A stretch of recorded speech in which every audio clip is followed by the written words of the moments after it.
the International Federation for Therapeutic and Counseling Choice Symposium today. We're asking the question, is the government ban on conversion therapy safe? And we're thrilled to be able to introduce to you a line of, well, many of them are original researchers. Some will join us online, others have come all the way from their homes to be with us in the United Kingdom. We're so grateful that they've done that. But something that has been on my mind is the fact that even though we will see a lot of statistics, a lot of good methodology and critical scholarship around the field, in the end, we're dealing with people's lives. And so for that purpose, I would like to ask if the X Out Loud folks would come forward for a few minutes at this point so that I can simply introduce you to them. Could the X Out Loud folks please come forward?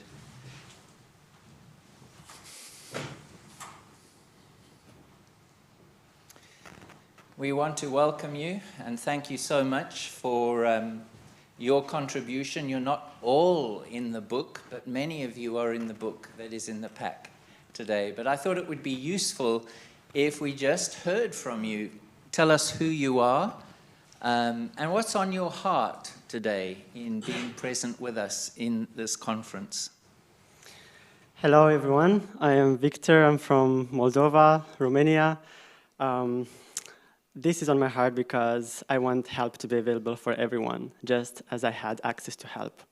And I think that people's lives are more important than anything else in this world. So I just don't find it fair that somebody else has to decide our access to support and help, no matter what's the nature of that.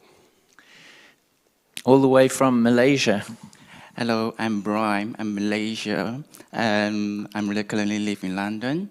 So I'm standing here to support this is because for the past 10 years, I'm receiving indirectly or directly through this support from the pastoral case. So when I know that it's helping me, so I'm still going to support this. But I can't believe that, or I can't imagine in future I can't access this kind of the pastoral case.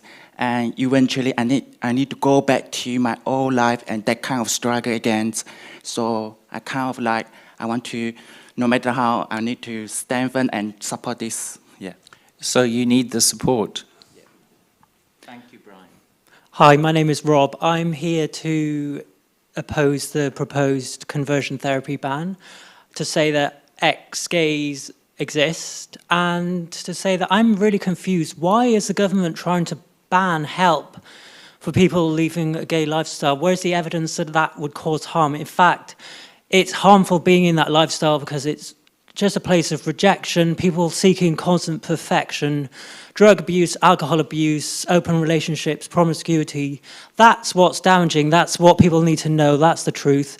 That should be in the media. And so I'm here to say we exist, and please let us structure our lives as we see fit. You're so welcome, Rob. Thank you. Hello, I'm Christian. I'm Italian, and Jesus changed me, and I'm a new creation. I'm here for freedom to choose, because people can change by the grace of God, but as well with the help of counseling, pastoral care. So people, they really need help from a counselor or pastoral care. So I'm here, against any ban, to conversion therapy. You're so welcome also, Christian. Thank you. Hi, I'm Atia, and I'm from Leicester. I'm here today to let you know that I believed I was born gay. And for most of my life, I lived that kind of life, but it was empty. It was not fulfilling. It was actually putting me more into depression, suicidal. And the moment I encountered Jesus, my life just changed. And I'm here to tell you, change is possible with God.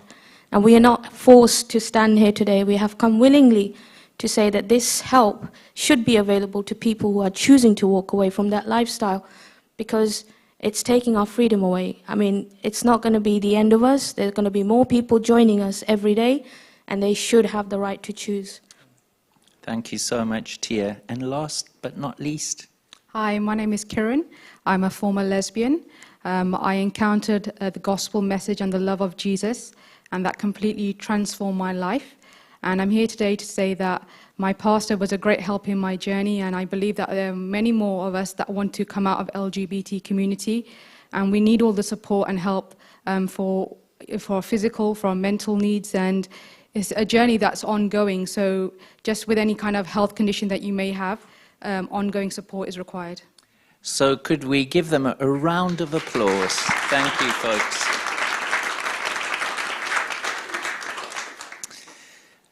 Folks, we can't underestimate what it takes to stand up and share from some of the most intimate places in your life, and that's what these folks are doing in their own way, and we're very thankful for that.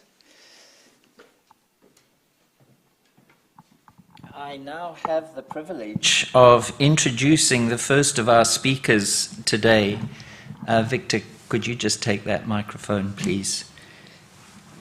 My colleague and friend, Dr. Laura Haynes, is a psychologist who reviews research. She writes, and she speaks on sexuality and gender internationally.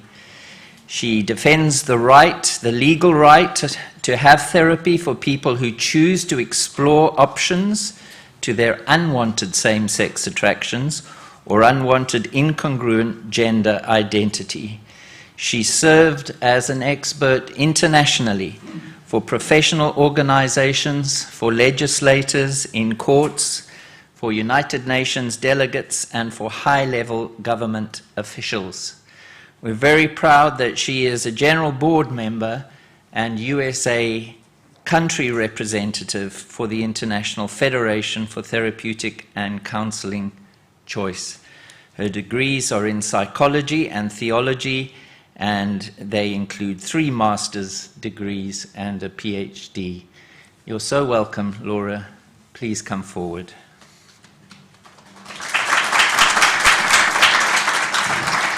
Thank you.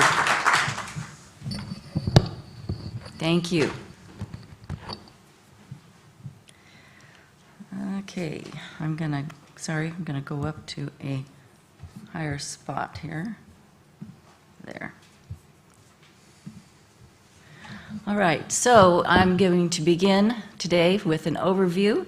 I will talk about sexual orientation and gender identity, what research and professional organizations say about causes, change, and rational reasons for choosing change-allowing therapy. The term conversion therapy is meant to be pejorative by our opponents. Therapists and pastors who are being targeted do not use this term ourselves. I prefer to use the terms change-allowing therapy or change-exploring therapy. And these are the references for the government proposal and government Coventry report that I will be referring to today. Okay. The government proposal and the Coventry report are based on 3 premises. There may be more, but at least these 3. And they are, 1, born that way and can't change, and invariably normal. You know what? Let me check something out here a second.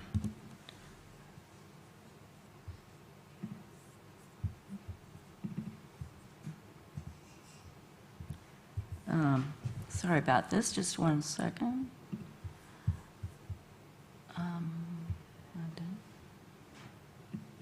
Well, I'll use this one. Look, oh, but I can't make it large that way.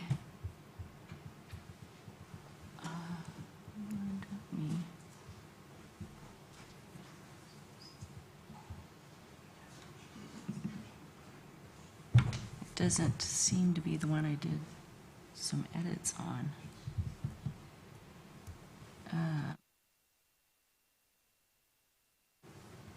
Okay. This is not the first one. No, but still, it doesn't look right somehow.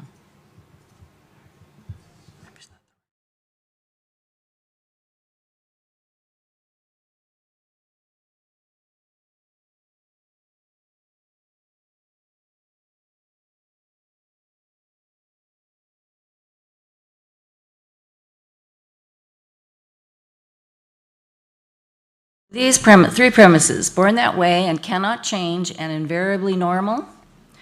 The premise is that same-sex attraction and gender identity are innate.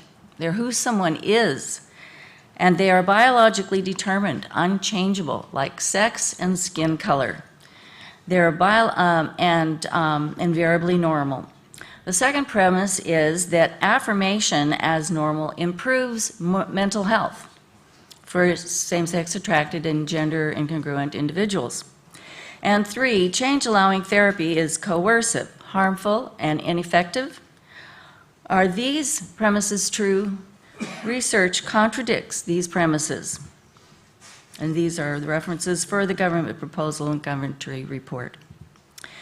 Okay, so first, little take, born that way and cannot change. The government proposal says the government is of the view that conversion therapy targets an innate aspect of personhood.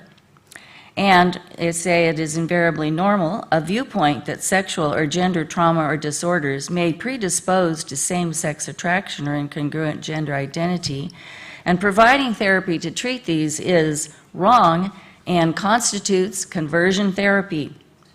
Are same-sex attraction feelings and behavior inborn and biologically determined? We'll begin with that. A definitive gene study analyzed the genes of nearly 500,000 people. The researchers concluded there is no single gay gene that determines same-sex behavior or attraction. They did not find a gay gene on that X chromosome. Instead, there are many genes that each have a small effect, and taken together, they contribute up to 32% of factors that influence same-sex sexuality. Researchers said behavioral traits like sexual behavior and orientation are only partially genetic in nature. They are also shaped in large part by a person's environment and life experiences, which may include culture, society, family, or individual experiences, or non-genetic biological experiences.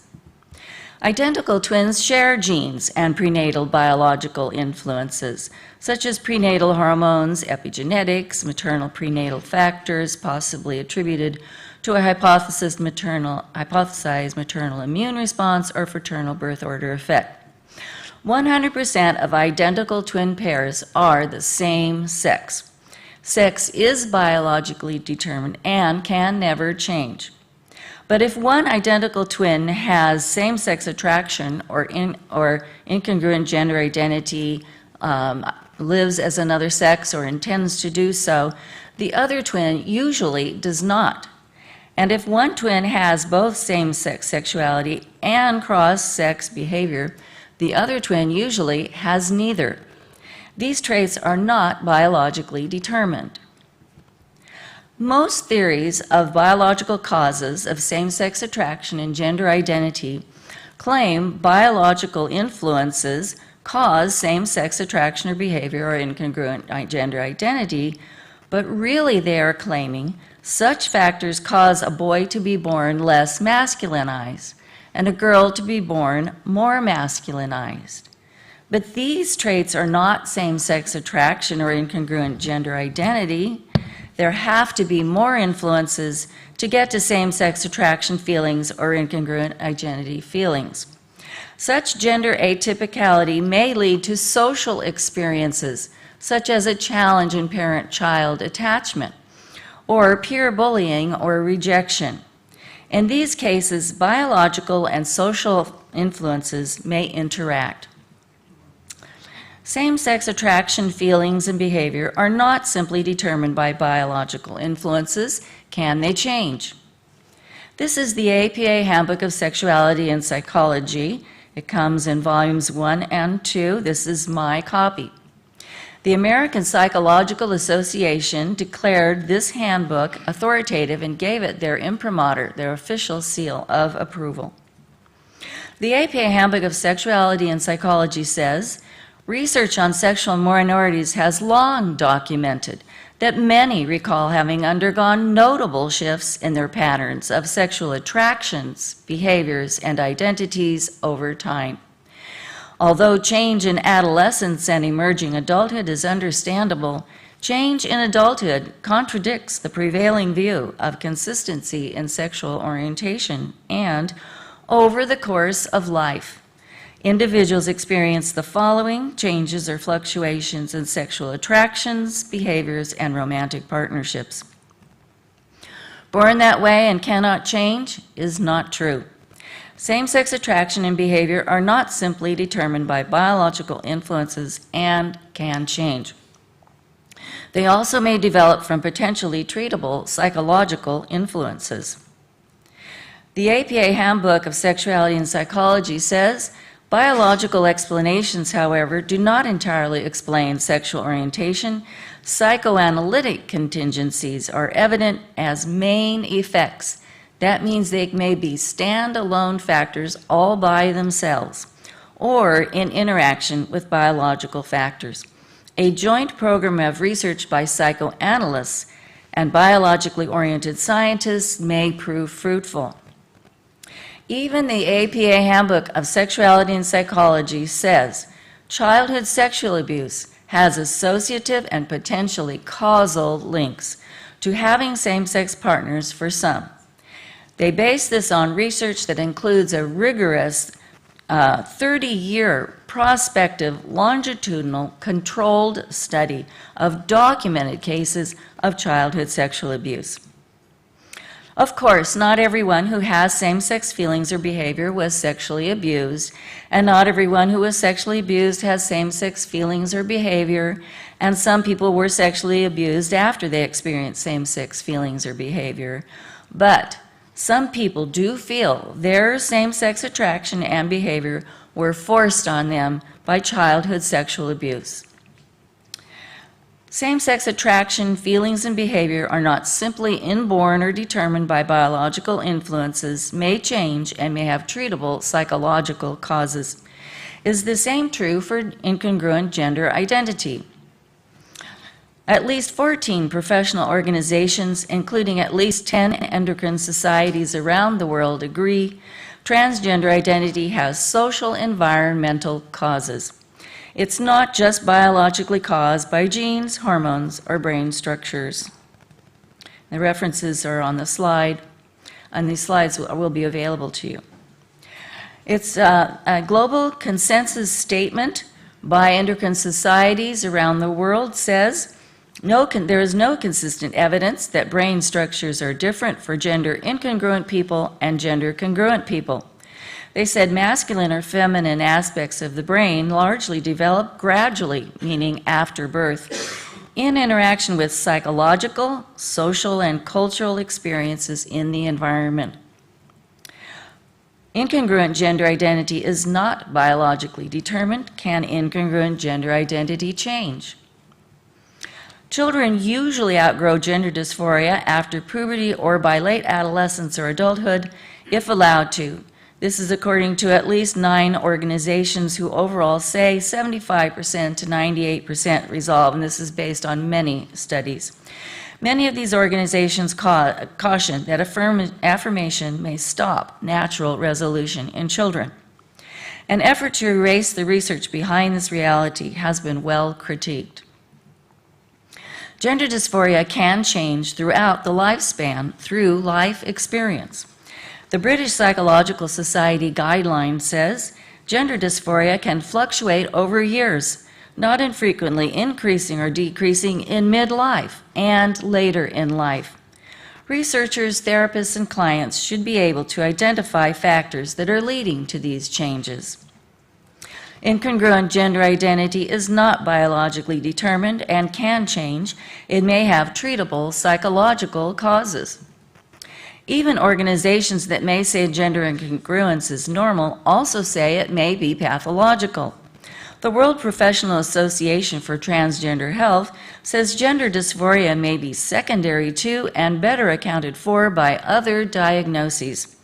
The British Psychological Society guideline says desire to change sex may be symptomatic of a psychiatric condition.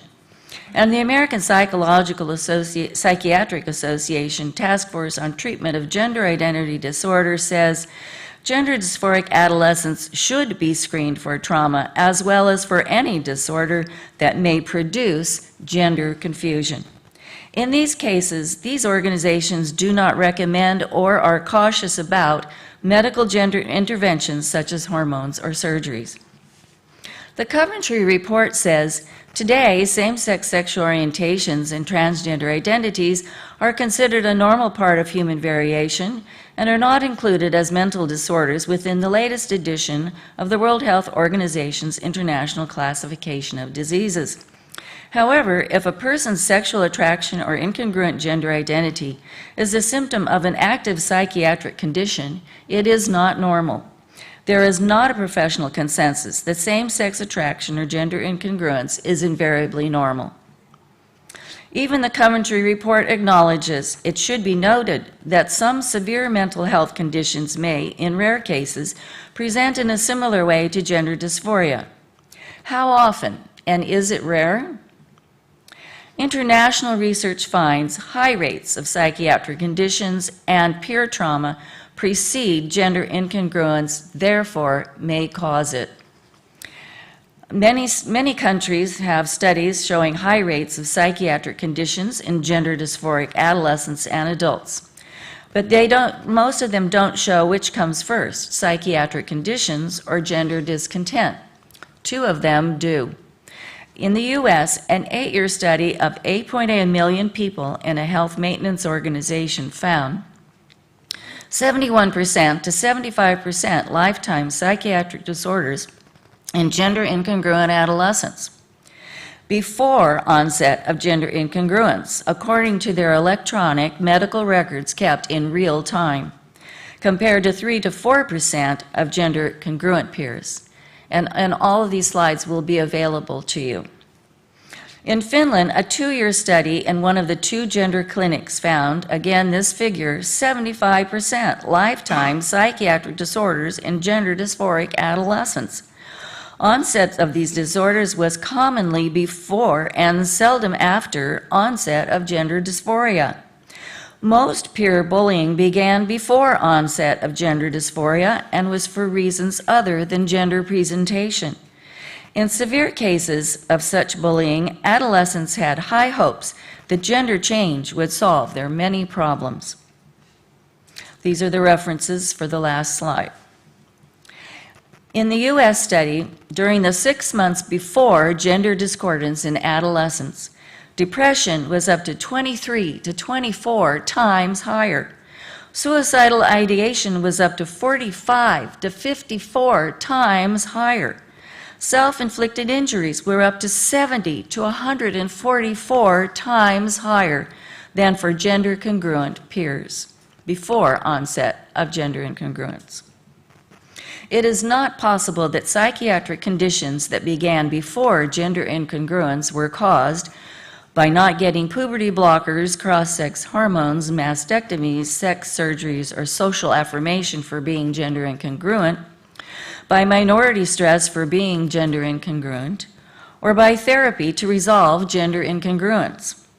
But these problems, depression, anxiety, suicidal feelings, neurodevelopmental disabilities, peer trauma, and so on, could cause thoughts about gender identity.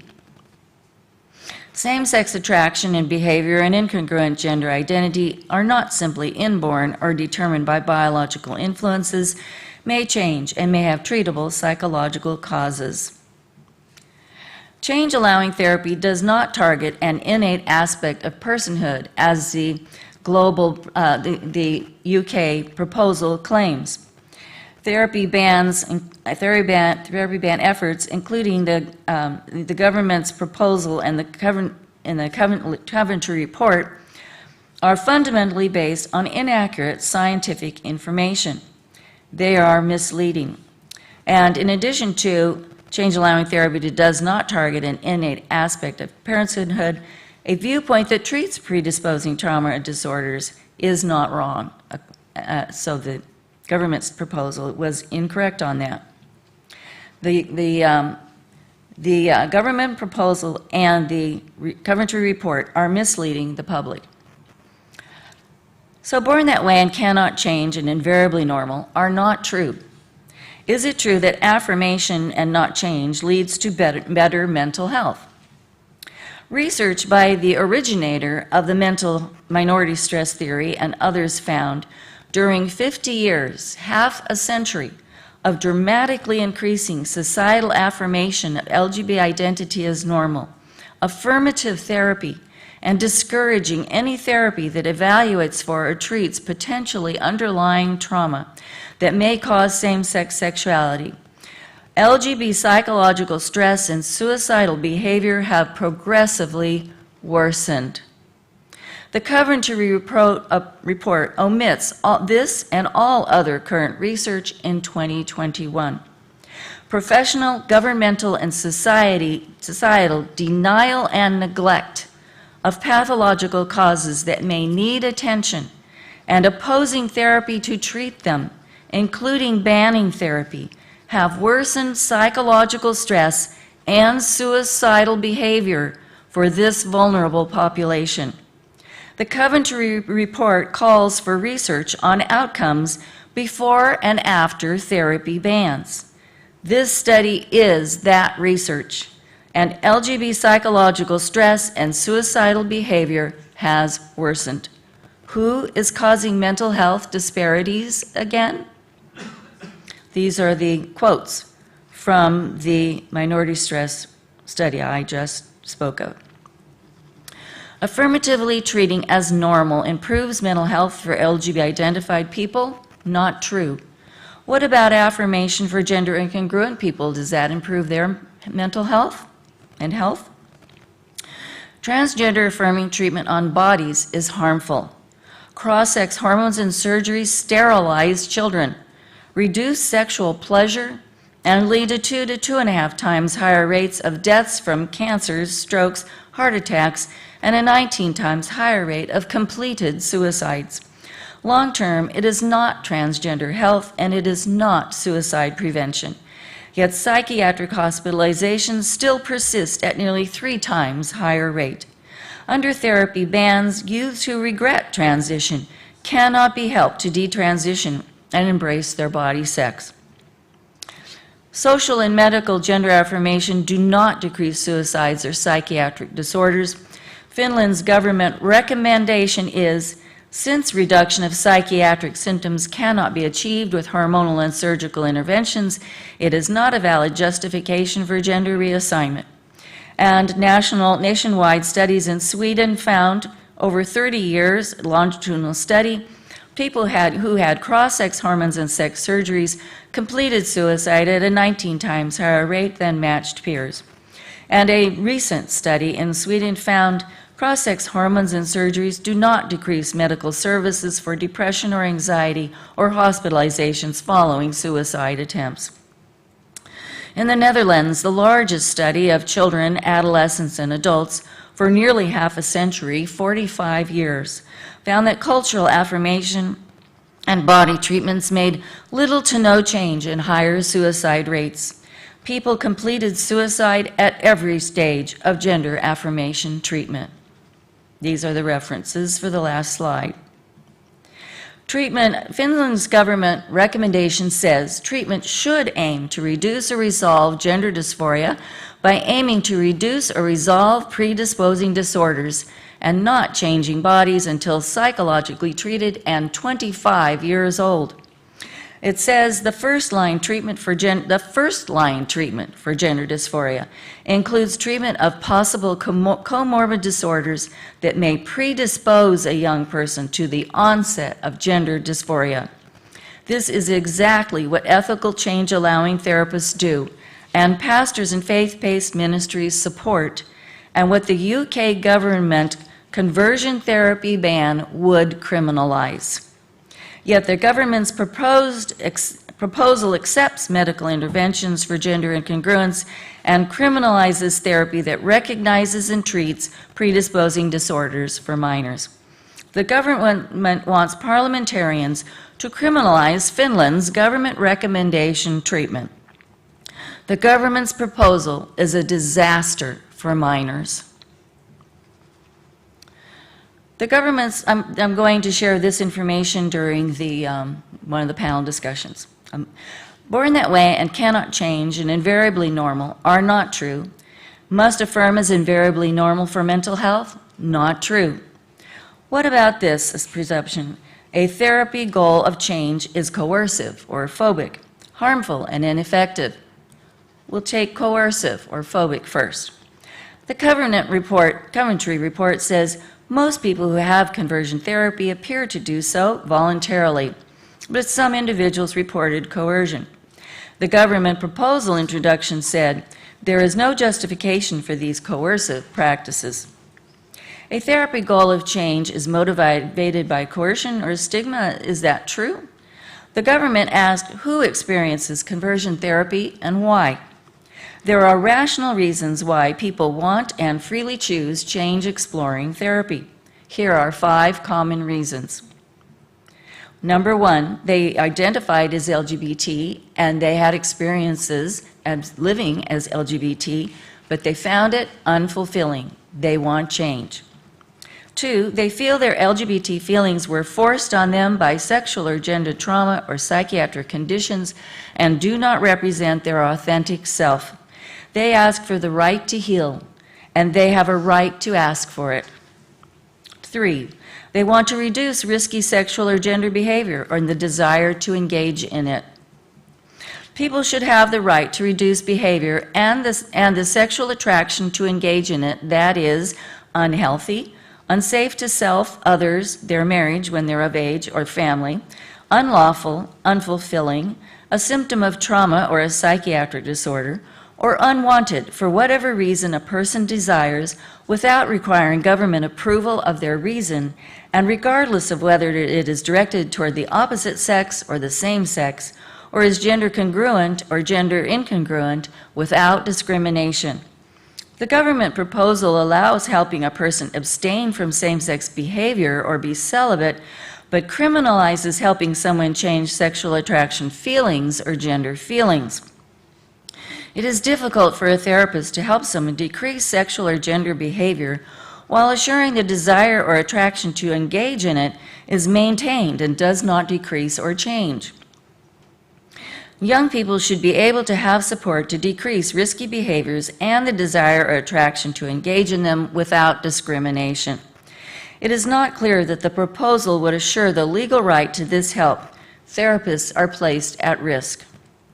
Everyone should have the right to walk away from sexual or gender practices and experiences that don't work for them and have support to do so without government approval for their reason and without discrimination.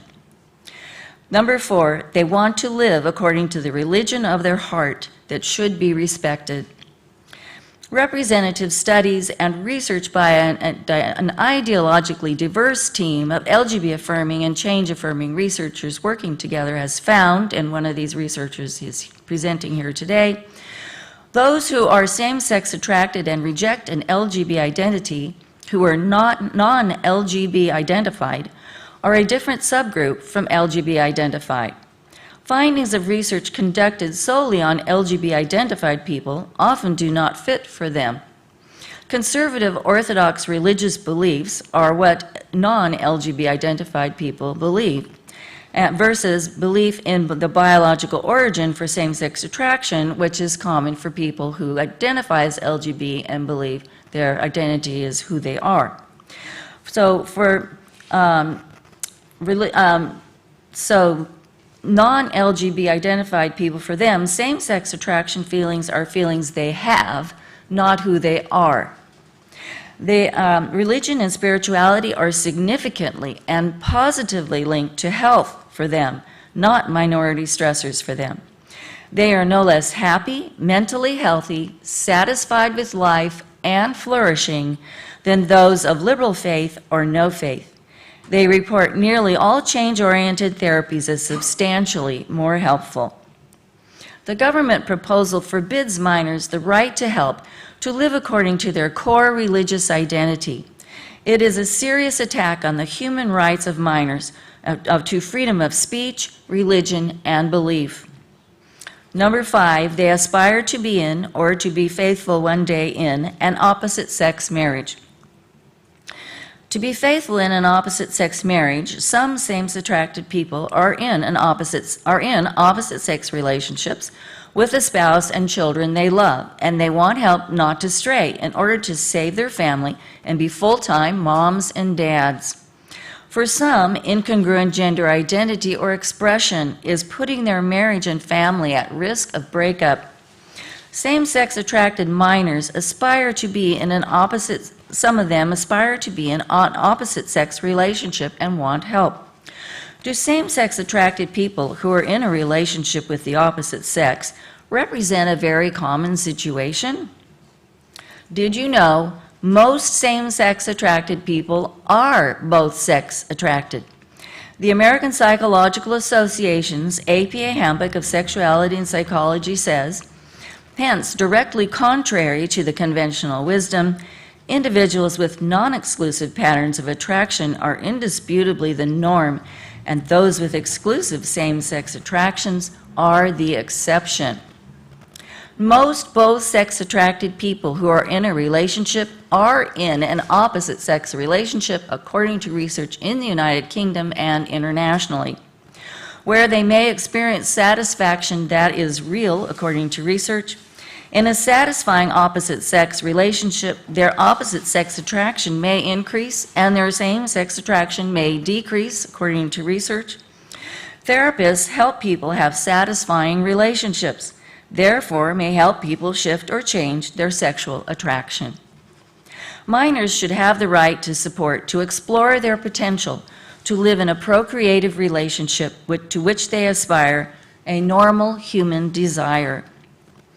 People, including minors, who experience same-sex feelings or behavior or incongruent gender identity or expression should have the same freedom and right as everyone else to leave sexual or gender practices and experiences that are unfulfilling for them, to preserve their health and life from risky behavior, to heal sexual or gender feelings and behaviors caused by trauma or psychiatric disorders, to live and love according to their religion, to save their marriage and family, or have help to live in a procreative relationship to which they aspire, a normal desire. No one should take these rights away from them. These rational reasons for change exploration are not phobic, are not caused by stigma, are not coerced. There are rational reasons why people want and freely choose change exploring therapy. Repeatedly claiming that change-allowing therapy is coercive and abominable or phobic is based on internalized stigma, is itself stigmatizing and phobic, and does not ensure that all LGBT-identified and non-LGBT-identified minors can be safe to be me in the United Kingdom. Evidence suggests that even the Coventry report says, evidence suggests that most people have conversion therapy voluntarily. And though the efforts of parents that sexual orientation or gender identity change are included in the literature, there was little reference to this in our interviews. If coercive therapy were to be practiced, the IFTC and Ethical Pastor Ministries would like to offer corrective training. Many pastors would like training and care for people who experience same-sex or gender incongruent feelings or expressions. We think the government should support such training rather than an additional law. Born that way and cannot change is not true. Must affirm for mental health, not true. A therapy goal of change is coercive, not true. Is it true that a therapy goal of change is harmful and ineffective? The government asked, what are the outcomes of change-allowing therapy? Effective therapies to decrease risky same-sex behavior have been proven, are available. Several standard therapies conducted by gay-affirming therapists have been shown in replicated, randomized, longitudinal controlled trials to significantly decrease causal same-sex behavior and maintain change at 6 months, 8 months, and/or 1-year follow-up. This research was conducted by gay-affirming researchers to help men who have sex with men decrease drug use and risky sexual behavior with the goal of decreasing HIV transmission. Same-sex behavior can significantly decrease through standard therapies. A ban on reducing same-sex behavior would punish gay affirmative therapists. It would be wrong, harmful, and absurd to forbid saving lives. Men who had children and men who had a negative view of men having sex with men especially significantly decreased casual same-sex behavior through therapy. These may want to save their marriage and family or live by their faith. The government proposal says it allows help to abstain from same-sex behavior, but not the desire or attraction to engage in the behavior. Minors should be free to decrease behavior they do not want and the desire or attraction to engage in it without fear of discrimination. Today you will hear researchers present their recent original research findings, not presented in the Coventry report. Now here's a sneak preview. Through therapy, traditionally religious people who have same-sex attraction and live according to their faith are no less happy, mentally healthy, satisfied with life, and flourishing than those of liberal faith or no faith. Sexual attraction, behavior, and identity change significantly and moderately in the desired direction. This change is all it takes to enable a person to be abstinent in an opposite-sex marriage more easily and enjoyably. Therapy goal achieved. Many same-sex attracted men were married with children. What these changes mean to these men, their wives, and their children can hardly be expressed. Psychological well-being increased with strong effect. Suicidality and low self-esteem significantly decreased. There were few harms. Benefits greatly outweighed any harms. Therapy actually reduces suicidality in LGBT-identified people who do not change through therapy. All of the harm research on which the Coventry report, professional organizations, and oppositional governments have relied to oppose change-allowing therapy have made the same fundamental errors. Significant differences are being identified in the subgroup that finds change-allowing therapy more helpful. Change-allowing therapy saves lives and changes lives. Bans are harmful. The Coventry report appears unaware of this research, which is more recent than and exceeds the quality of the research on which the Coventry report and the government proposal relied. These are the examples of references. Comprehensive therapy research shows 2 of the most comprehensive research reviews on change-exploring therapy have been conducted, one by gay-affirming researchers in the American Psychological Association, and another by change-affirming researchers in their national organization in the United States. Many position statements of professional organizations are based on one or both of these reviews. Both accept that research participants reported they reduced or changed same-sex attraction and behavior through non-aversive standard therapies. These reviews agree that there is no research that meets scientific standards that proves non-aversive change-exploring therapy is unsafe or ineffective. This is still true to this day. An American Psychological Association task force said aversive and behavioral methods have not been used for 40 to 50 years. The Coventry report accepts there is no evidence of aversive methods being used in the global north, and none of its interviewees experienced aversive methods. The government acknowledges it has heard that physical violence will not often happen in change-allowing therapy. The American Psychological Association Task Force report said it based its recommendations against change-allowing therapy on one-sided anecdotal evidence. It relied on studies that did not meet its own scientific standards. The Coventry Review said it did the same. The American Psychological Association Task Force report said it based its recommendations on key findings in the research that included that same-sex attraction does not change through life experiences, a view that same-sex attraction is innate and can never change, and a view that it is never caused by trauma. Views that are now corrected, have since been corrected by the AP Handbook of Sexuality and Psychology within the same organization, the American Psychological Association. Yet the government still relies on a view that same-sex sexuality and incongruent gender identity are invariably innate and invariably normal. Change in exploring therapy and gender incongruence. Finland's first-line government recommendation is to treat psychiatric disorders predisposing an adolescent to gender incongruence. Treatments for psychiatric disorders already exist. However, research specifically on psychotherapy to help gender dysphoric people become comfortable with their sex is in its infancy. At this time, case studies provide the best available guidance and evidence that some people do become able to embrace their body through therapy. There is not a professional consensus against this therapy.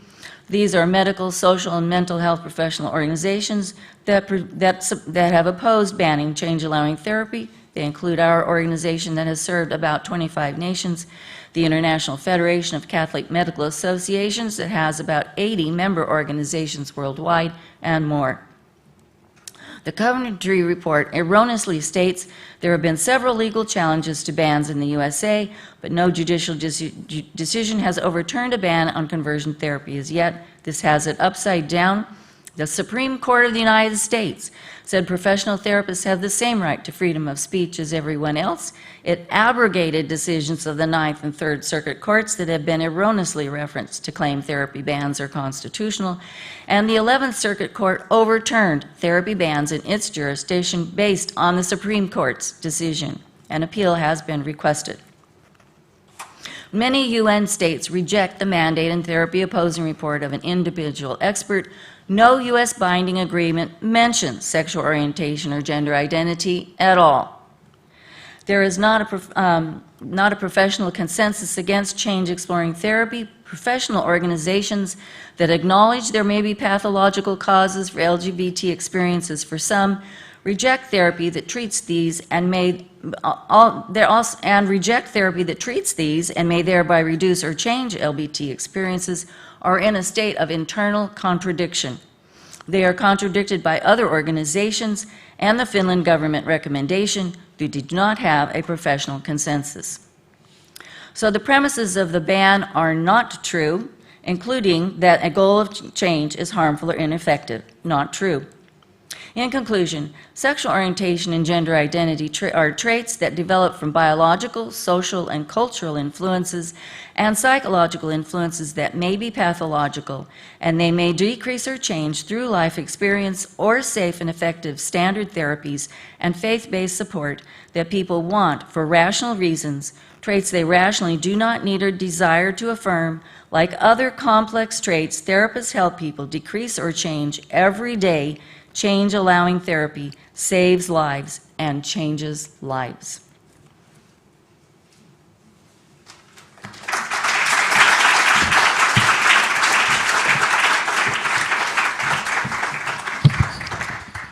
We have time, probably 5 minutes only. I'm going to ask Rob Shane, could he help us please with the microphone if anybody has a question? Can we have the handheld microphone? If you have a question for Dr. Laura relating specifically to this presentation, could you raise your hand and Rob will bring you the microphone. We need clear questions, please. Thank you. It's maybe slightly outside the scope of the session, but why do you think there is a desire or a push by government that goes against the research that you've presented? What there seems to be is, would you say there's an agenda? What's the motivation? I think there is a campaign that is an agenda, yes. And it is a campaign of a different subgroup of people who have same-sex and gender congruent experiences that do not represent people who want change-allowing therapy. They're a different subgroup. So it's basically a vocal minority. It's a vocal minority, and they're using research that has been done on their subgroup and that all regularly, largely or completely excludes our subgroup. Thank you very much for the presentation. My question is this. Has there been any data that shows what the case is within the African Caribbean society? We're seeing a lot more cases among millennials who are choosing this lifestyle, unlike the generations before them. Yes, because there are cultural influences on these experiences. And especially for people who have a capacity for fluidity, people who have a capacity for attraction to both sexes, we see the largest increase in both sex attraction in the fluidity categories. And yes, culture is an influence.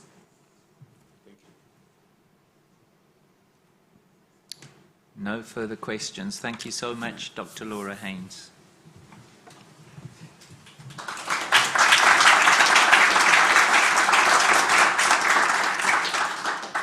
As Dr. Laura mentioned, all the presentations are available, plus many of the research papers are available. There is a page, I think, in the pack that will give you the link, and it is open to those of you who have registered for the conference, so feel free to look at those.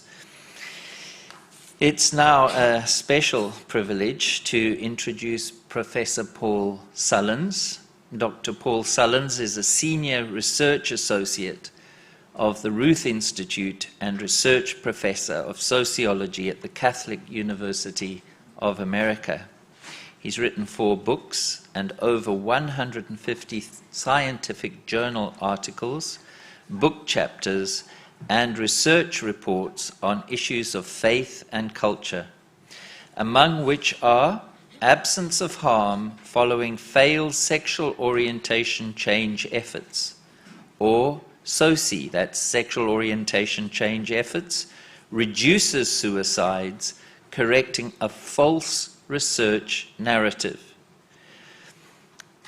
Efficacy and risk of sexual orientation change efforts is another, and the case for mum and dad, all are available online at no charge via PubMed or SSRN. He is formally an Episcopalian, but Dr. Sullins is a married Catholic priest. He and his wife Patricia have an interracial family of 3 children and 2 are adopted. It's a joy, Dr. Sullins, to invite you now to take the podium, and it would be wonderful if you could leave us just a little time for questions after your presentation. Thank you. Do that, but unfortunately we have to set up. So if you'll just give me a couple of minutes here. I tried to set up earlier to avoid this, but it didn't work.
here with you today. Sorry for the technical difficulties. So what I'm going to present to you is some research that probably very few of you have seen before. And so I invite you to kind of follow along with me as I try to describe to you some difficult technical material here.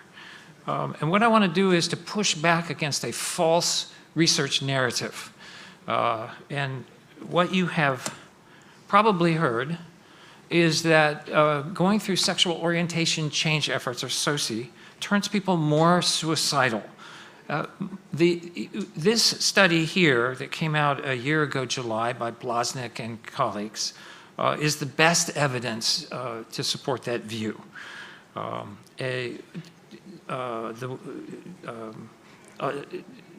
The organizations that have argued for a ban on SOCI have used this study. Now, this study by Blaznik, who we're talking about, has concluded that persons who went through sexual orientation change efforts had nearly twice the odds of lifetime suicidal ideation and increased odds of other kinds of expression of suicidality.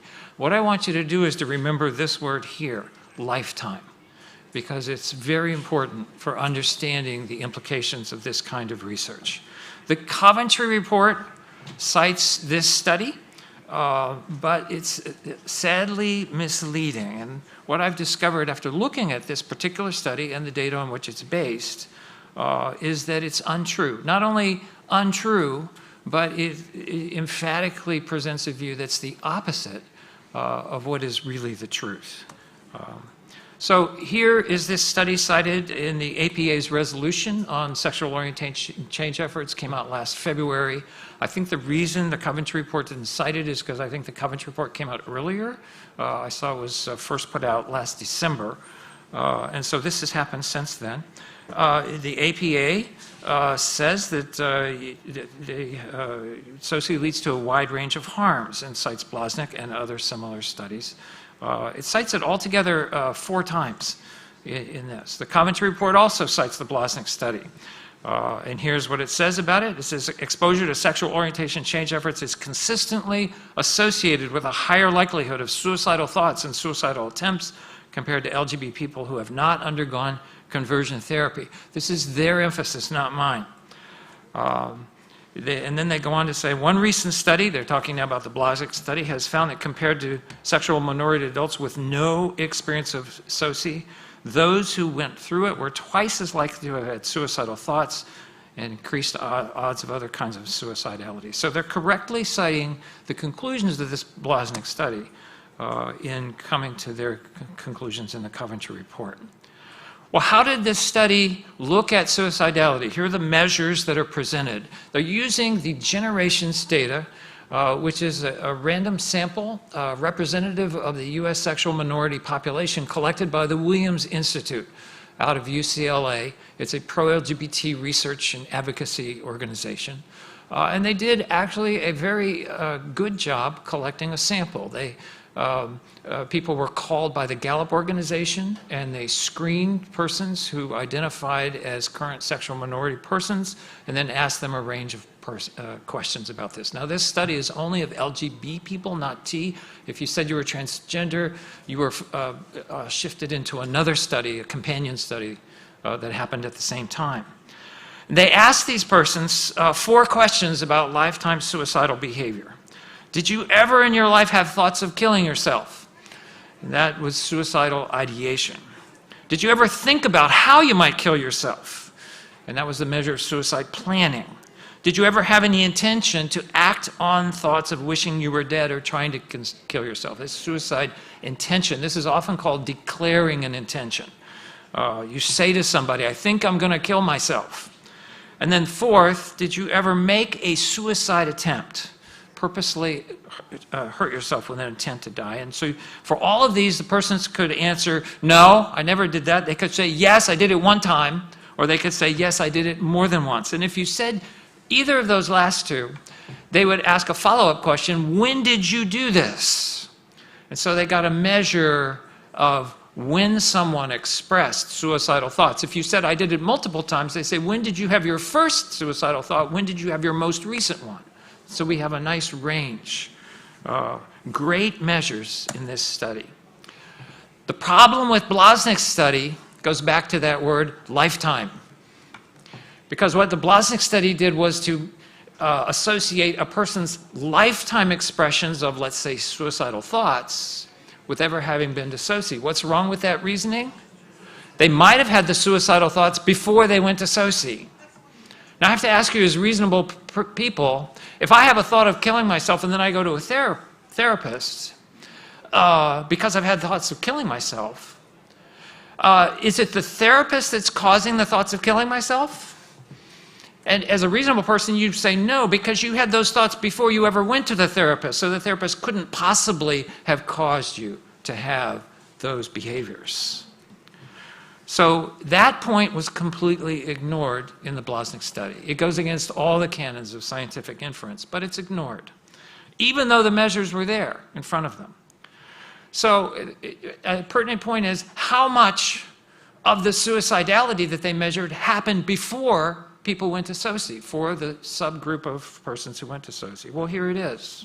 65% of suicidal ideation was expressed before the people who went to SOCI ever went to SOCI, and about half of the other kinds. So it's not a trivial omission. It has a substantial effect on the outcome. So when I correct for that and put in a control for pre-existing distress, it fundamentally reverses the findings of this study. Now, on the left side here, presented graphically, are Blaznik's results. I replicated their models. I came up with the exact same findings that they did. So I know I'm using the same data, the same measures. Blaznik came up with a 1.9 effect, this is a risk ratio, for having suicidal ideation, right? So earlier we looked at the report of the abstract of the study. They say almost twice the odds of suicidal ideation. This is the precise result that they're reporting here.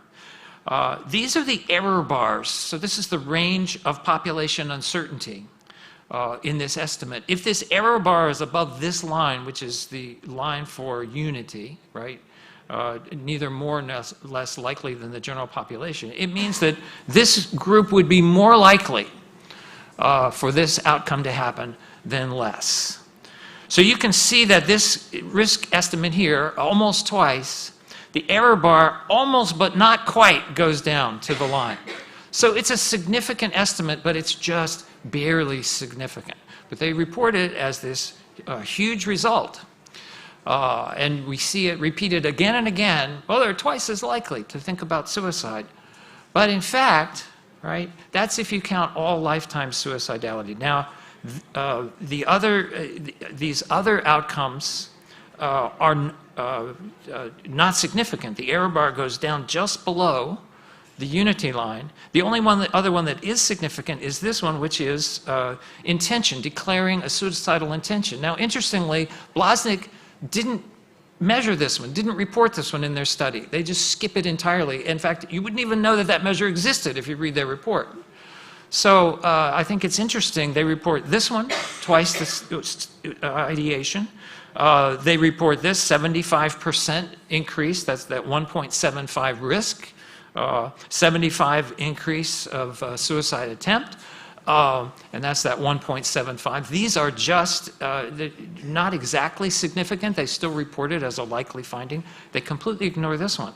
Why don't they report that people are significantly 2.5 times as likely, a 150% increase in risk in declaring an intent to commit suicide? Well, I'll come back to that point in a minute. But what happens is, if you correct for pre-existing suicidality, these are the results that you get. Now you can see all these error bars are widely dispersed among the across the unity line.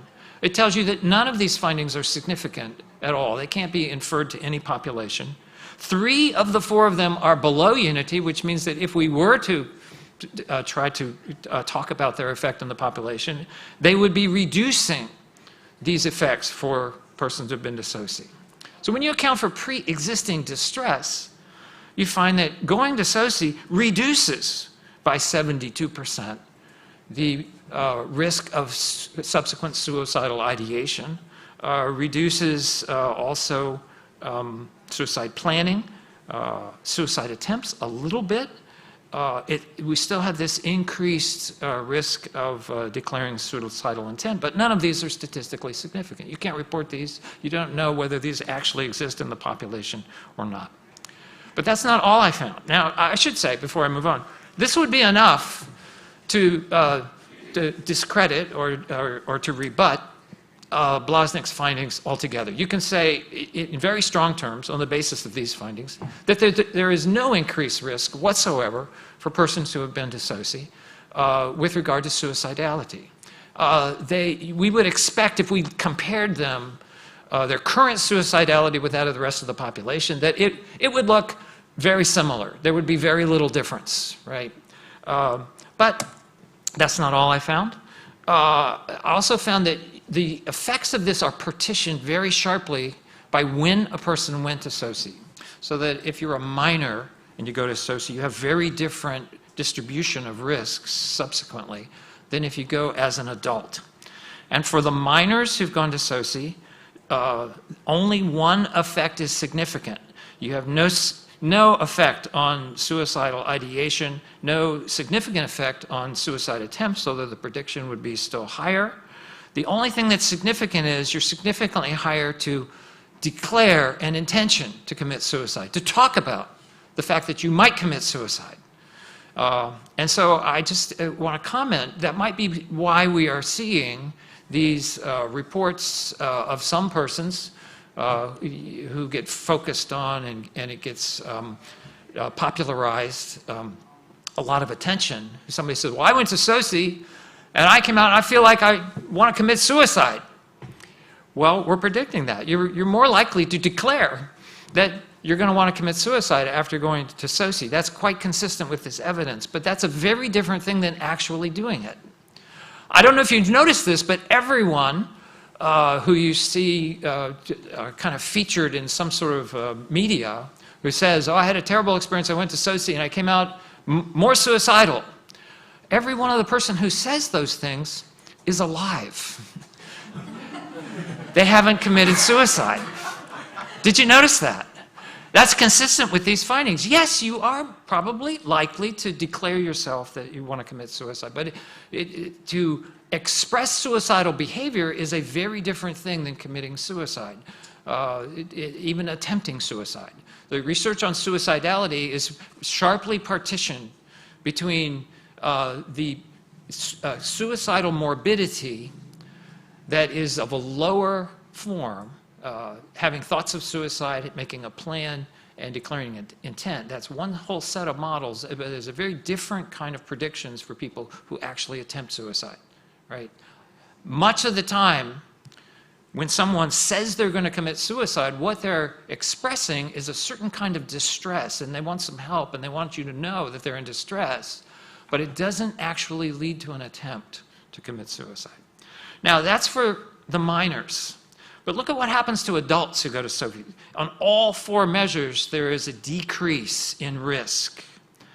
These decreases are not significant for the minor kind of comorbidities. For the most important comorbidity, what I found, amazingly, is that there's a significant decrease in suicide attempts by adults, that is, people over 18 and over, who have been to SOCI. It is a substantial drop. Their risk goes from, if you will, 1.0 down to only 0.19. That's an 81% decrease in risk. If you put numbers to that, that would mean 4 of 5, if I'm doing this right, possible suicide attempts that otherwise would happen are prevented by having an adult go through this kind of therapy as a population measure. But that's not all. Another way you can measure suicidality is to ask how likely people are to repeat it. Now remember, they didn't just ask if you ever attempted a suicidal event, they asked, did you ever do it more than once? Now, this is also ignored by Blaznik and similar studies. They collapse everything. If you're talking about lifetime risk, they just take, if you ever expressed it one time or more, you're part of the lifetime risk. But if you disaggregate that, you can talk about people who have less multiple risk. And that's what this looks at here. You're looking at the propensity for people to repeat an initial expression of suicidality. So for ideation to understand this, it's actually easier, I think, to start with this one here. This is in the general population, the persons who didn't go to SOCI. Now, if I haven't mentioned this, in the U.S. population of sexual minority persons, 7% approximately have been through conversion therapy or SOCI at some point. 93% have not. So this blue bar here is looking at this 93%. 73% of those persons, if they express ever that they're thinking about committing suicide, they do it again. So you have a 73% repeat rate of initial suicide ideation in this group.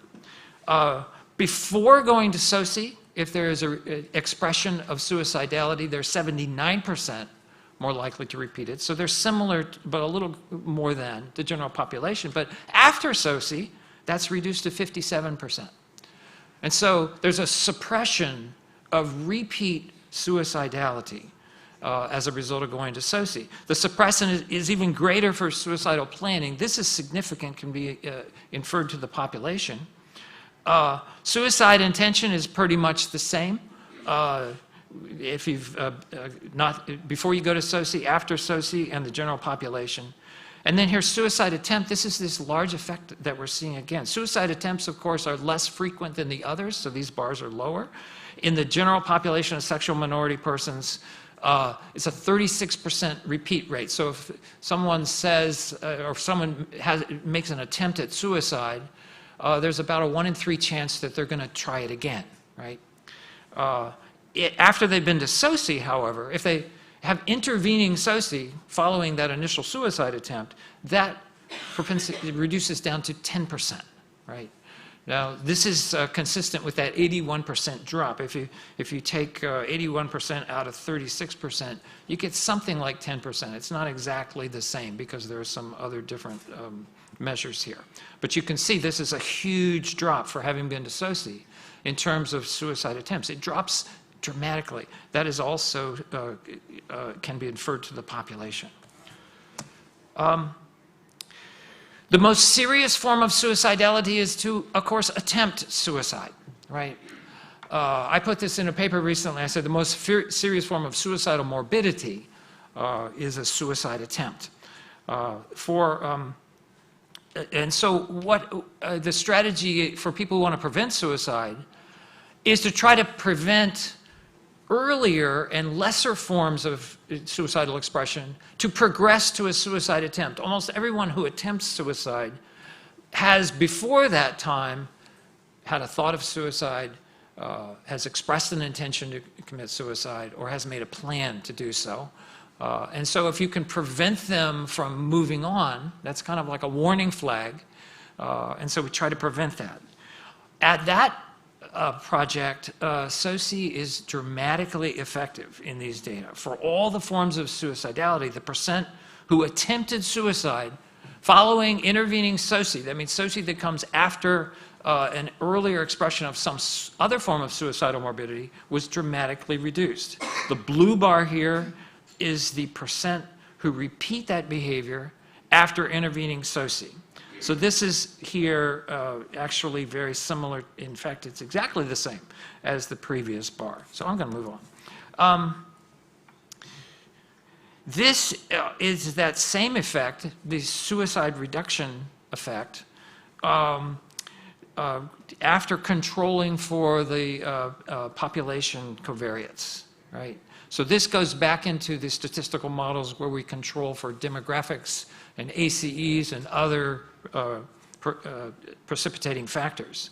And here you can see that the risk of a suicide attempt is lowered. For those who went to SOCI as minors, it's not lowered significantly, but all of the predictions are under 1. There is not a single risk ratio here that's above 1, right?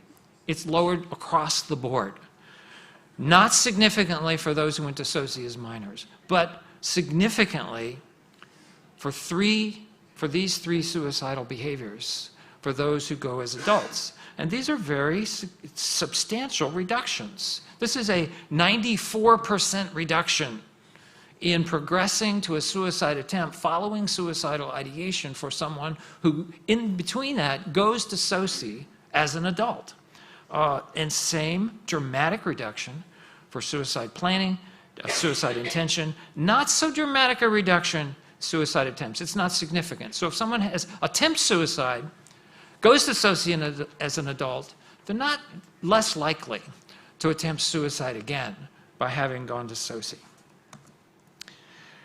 I said earlier that if we looked at the general population, what the best prediction would be that would there be no difference between those who had been to SOCI and those who had not been to SOCI for suicidality. So I thought, well, why don't I just look at the data and see if that's true?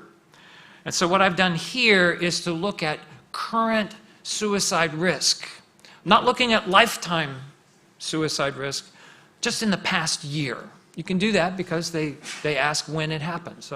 If we look at those who are currently expressing a propensity to think about suicide or to attempt suicide, and then we compare those who have ever been to SOCI with those who have never been to SOCI, that's what we get here. And so here I have suicidality at the bottom. I'm presenting some other harm measures here that are on the data at the top. And here you can see that those who have never been to SOCI, 46% have expressed suicidal ideation. 46% express in the past year having thought of committing suicide. For those who have been to SOCI, it's 43%. That difference is not significant. And these numbers here, which are higher than a 0.05, express formally the conclusion that this is not an effect that can be attributed to the population. It may be due to random sampling variation. You can see that that number is very high for all of these risk outcomes. And so I can say on the basis of this with confidence that there is no difference whatsoever in the sexual minority population in the United States on any of these harm behaviors expressed currently, depending on whether or not they've ever been to any kind of conversion therapy. Here's self-harm, which is also measured.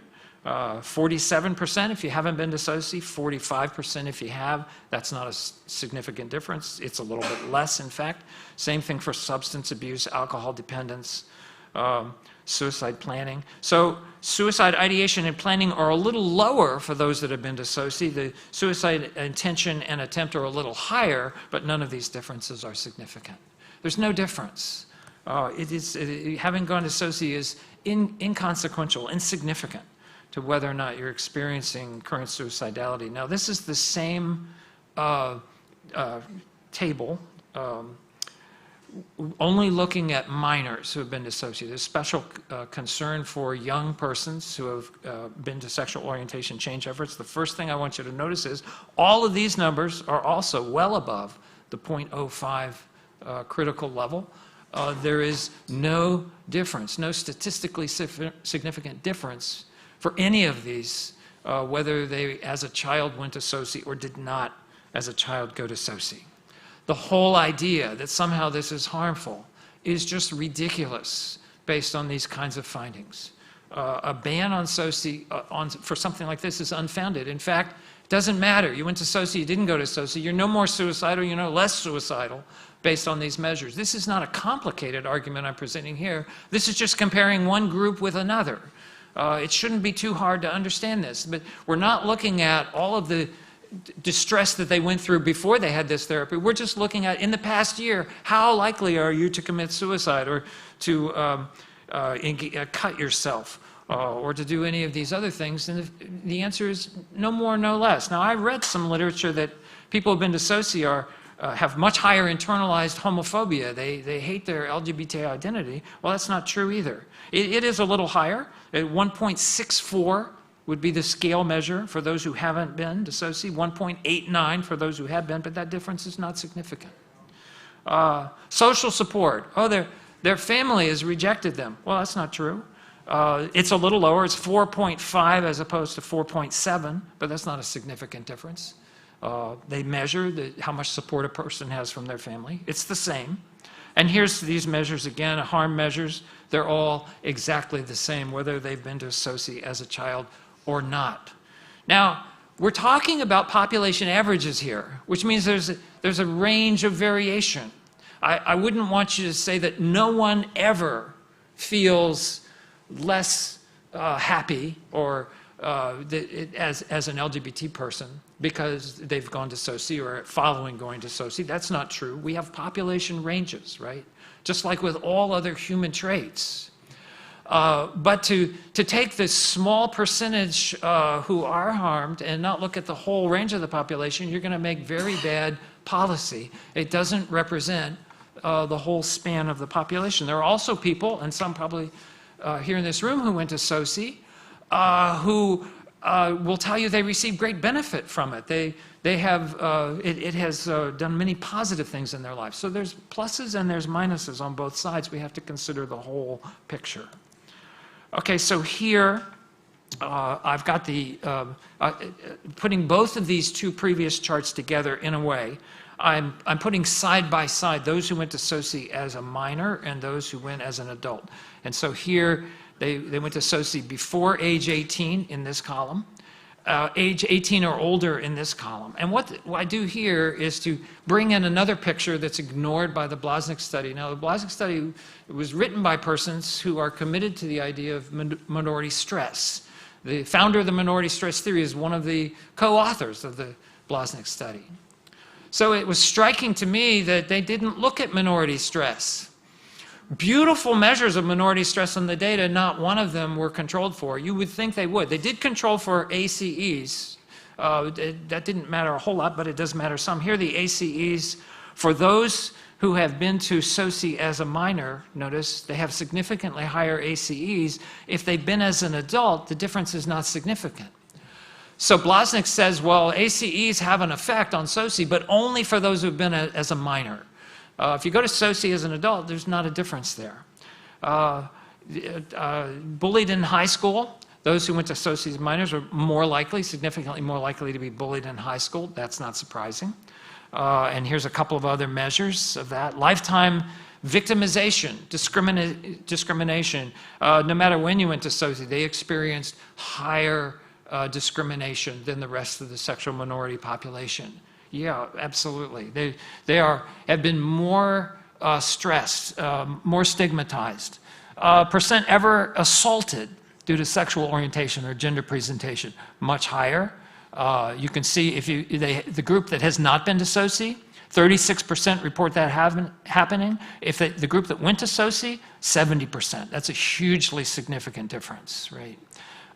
They experience higher forms of other discrimination. Now, if they went to SOCI as an adult, the internalized homophobia is significantly higher, but not, as we saw earlier, if they've gone as a child. Just the opposite of what they would have you think, right? They say, well, you thought that you were terrible and sinful and awful as a child. This was somehow beat into you by a religious culture, so you have higher internalized homophobia.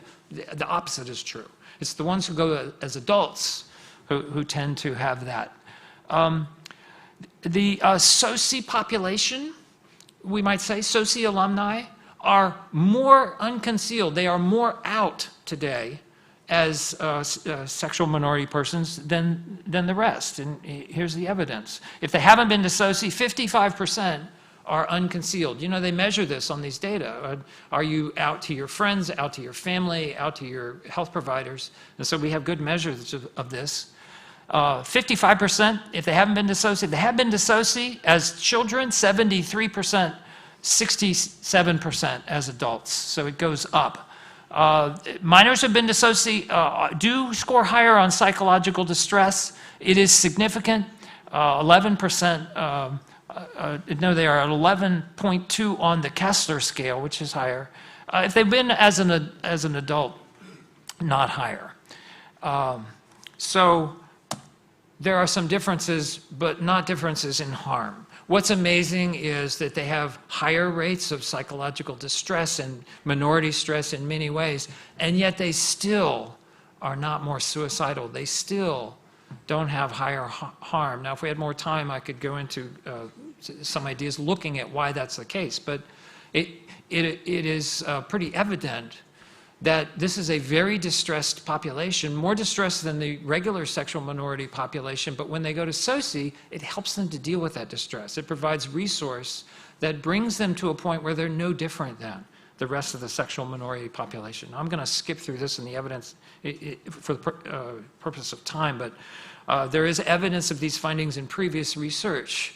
It isn't pointed out by previous researchers, but it's right there.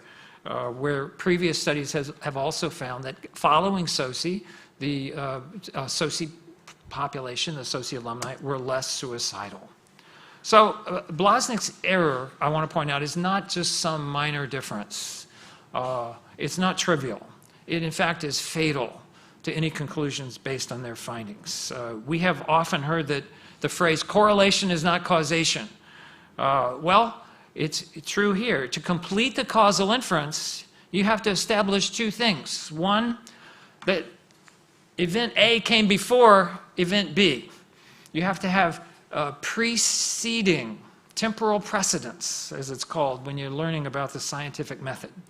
It goes back to David Hume, who wrote about this quite a lot. That one thing has to precede another. That's part of our whole idea of causation. The other thing you have to do is to eliminate any other possible cause. If you can do those two things, then you can make a good causal inference. So the Coventry report actually recognized that there might be another explanation. They say, quote, an alternative explanation could be that LGBT people with mental health problems are more likely to seek out conversion therapy. Well, yeah, it is. But they dismissed this because they said that Blaznik controlled for ACEs, which doesn't have anything to do with pre-existing conditions, but there it is. The Blaznik study and the others cite other similar research, population research. They all make the same error. They all look at lifetime suicidality with no attempt to look at current suicidality. I'm skipping this. This is in their own words where they say that they did that. It seems to me that a ban on SOCI would be very likely to increase the very harm that we're told that it would prevent. Imagine a study advocating that heart surgery should be banned because persons who undergo heart surgery have a much greater risk of lifetime cardiac trauma. That's true, they do. In fact, not only do they have a higher lifetime risk, they have a higher risk of trauma following heart surgery than the general population. So you could say, well, it doesn't even help them to get up to the general. Well, that's all true, but we understand, because we're reasonable people, that they're very distressed persons. They go into this intervention, and the intervention helps them, even if it doesn't bring them up to the standard of the rest of the population. Imagine a study that finds that most persons using antidepressants have also had depressive symptoms. And they have lifetime problems with this depression that's higher than the general population, so that persons exposed to antidepressants were much more likely to experience depression. Therefore, we should ban antidepressants. Does that make any sense at all? No. But that's the flawed logic of Blaznik and those who advocate for conversion therapy based on this kind of ridiculous reasoning. Thank you very much.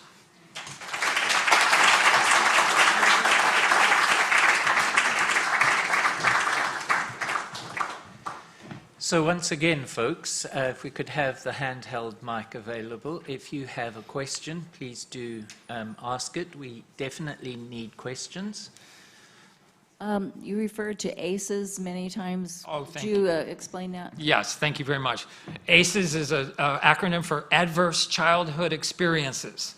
And there's a whole body of research on these experiences. There are 8 identified adverse childhood experiences. Are measured in a variety of ways and correlated with current lifetime outcomes.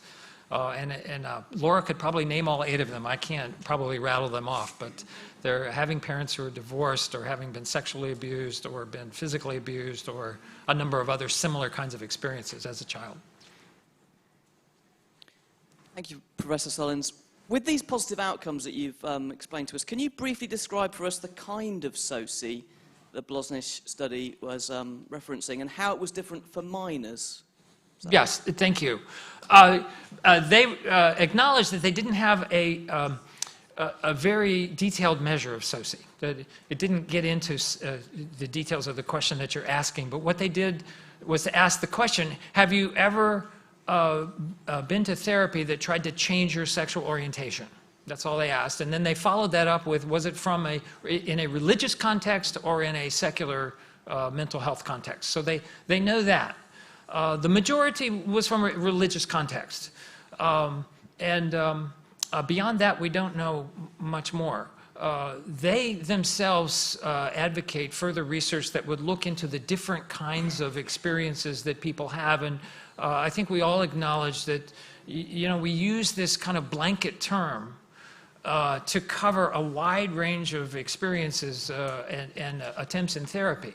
We're going to talk about a study later on that even uses a wider range. It talks about SOCI, not just as therapy, but also your personal efforts or camps or youth groups or things like that. All of these things can be lumped under them. And so it would be great to have research that kind of parcels it out. I'm sure that we would find lots of differences in those experiences. Thank you for the question. Yes, I saw it, yes. Yes, thank you. You've talked about how essentially they've flipped the results of all this research. Yes. Perhaps this is a difficult question, but could you offer a potential reason why? And do you believe that those who created this research initially, do they know what they are doing? I don't think I want to go there. I can't get into their minds. It is substandard research to not attempt to control for pre-existing distress. The measures were there. They are the ones who organized and created the data. They must have known that it was there. I can imagine that they looked at what the differences were and didn't want to report those and report other things, but I don't know that. Other than that point, I would like to say that the study and the collection of the data, it is a very creditable effort. It's an excellently done piece of work in many, many respects. If anyone here has the skills to analyze data such as these, they are publicly available. They have excellent explanations on how to use them, and I'd encourage you to download them and to look them up. And if you think that I've made a mistake here or something, I would love to hear it and have some correction on that. But it's a good question. It's one of those questions where you come to a point you're saying, well, were they purposely deceptive, or were they just not competent? And you don't want to ascribe things that you really don't know, and I really don't know. There's another question from Richard on the back row. Along similar lines, really. Yeah. Along similar lines, really.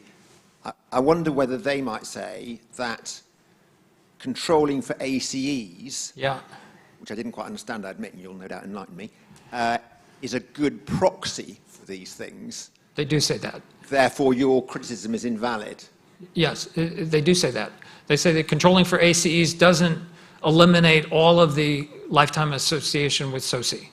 And in fact, they've said that more or less in print, because we pushed back, we wrote a letter saying that you really should be controlling for pre-existing distress. And they just dismissed that as a non-consequential problem. They said, well, even if we did that, it still shows that people who have been to SOCI is a population with much greater distress, much greater lifetime difficulties, and which is true, but it's not pertinent. It doesn't really speak to it's not dispositive to the point of whether or not this particular kind of therapy should be banned. If we have a population that is subject to higher risk, and we're kind of tagging that population because of efforts that they've made to correct that risk, right?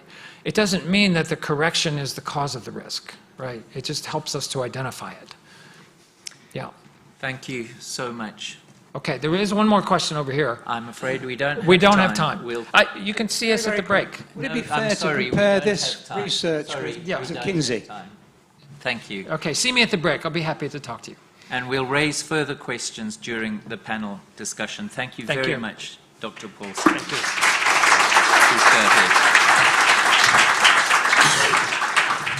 So, folks, we'll break now and come back in a few minutes. I do want to express my thanks for the sponsors, different sponsors, who have helped us with travel of some of our speakers, and particularly for the help and support of the Christian Legal Center and Christian Concern. Was there something you needed to say?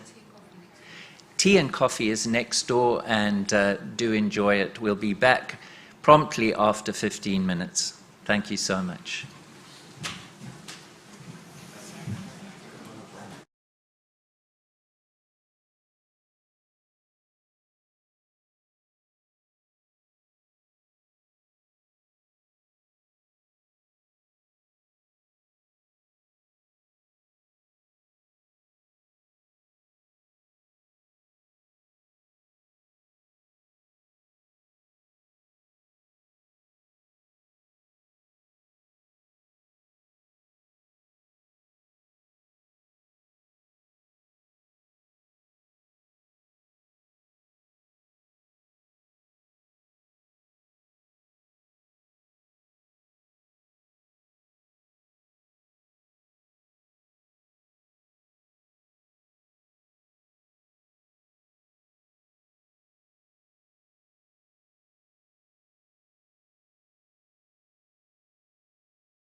Test in the meantime. So ACE stands for?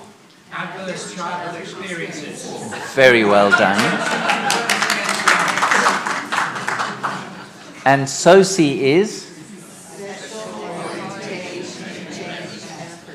Okay, and that was a term invented by the APA, I believe. It wasn't really a friendly term, as far as I understand. Somebody will immediately jump up and correct me if I say the wrong thing now. But the issue is that the change efforts is really, the emphasis is on those who are seeking change, rather than those who are helping to facilitate that.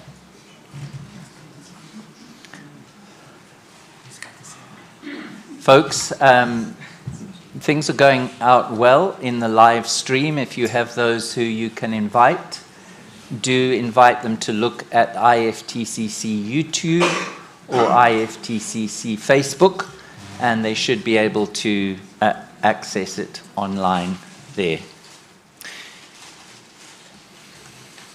And we'll begin that in a minute.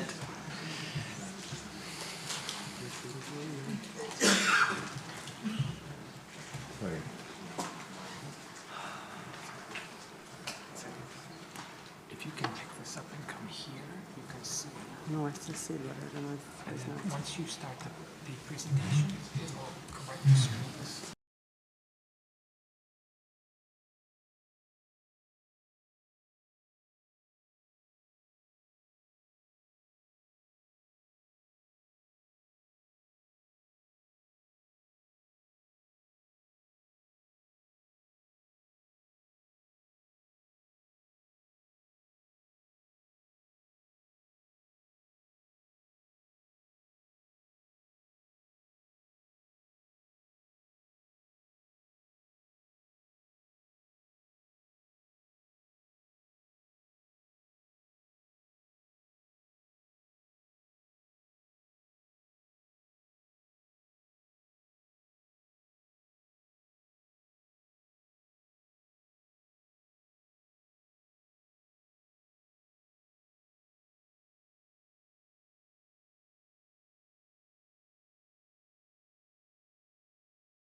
George, you'll tell me when we can start? We can start. Great. Thank you very much and welcome back.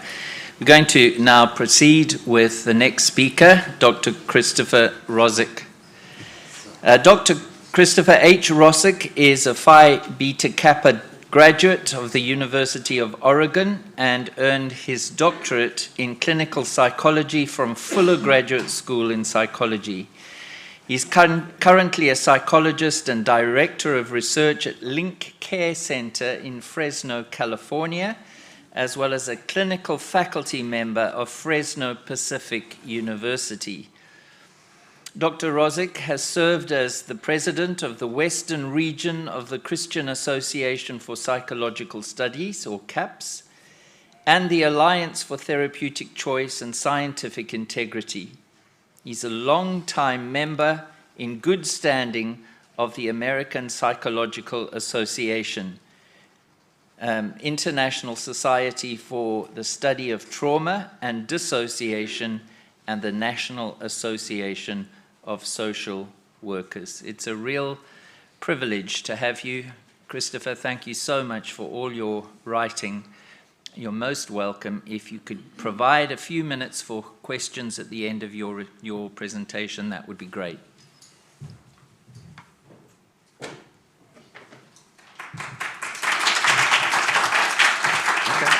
So I'm just going to point to you when I want this slide to change. Okay, I have an assistant for this presentation, Victor. So I'm very pleased to be here. Yes, I'm going to talk about stigma and homophobia. Are they primary causes of mental health distress and disparities among non-heterosexuals? And basically talk about the limitations of and alternatives to minority stress theory. Do I switch it, or do you switch it? Yes, switch. Oh, okay, now I get it.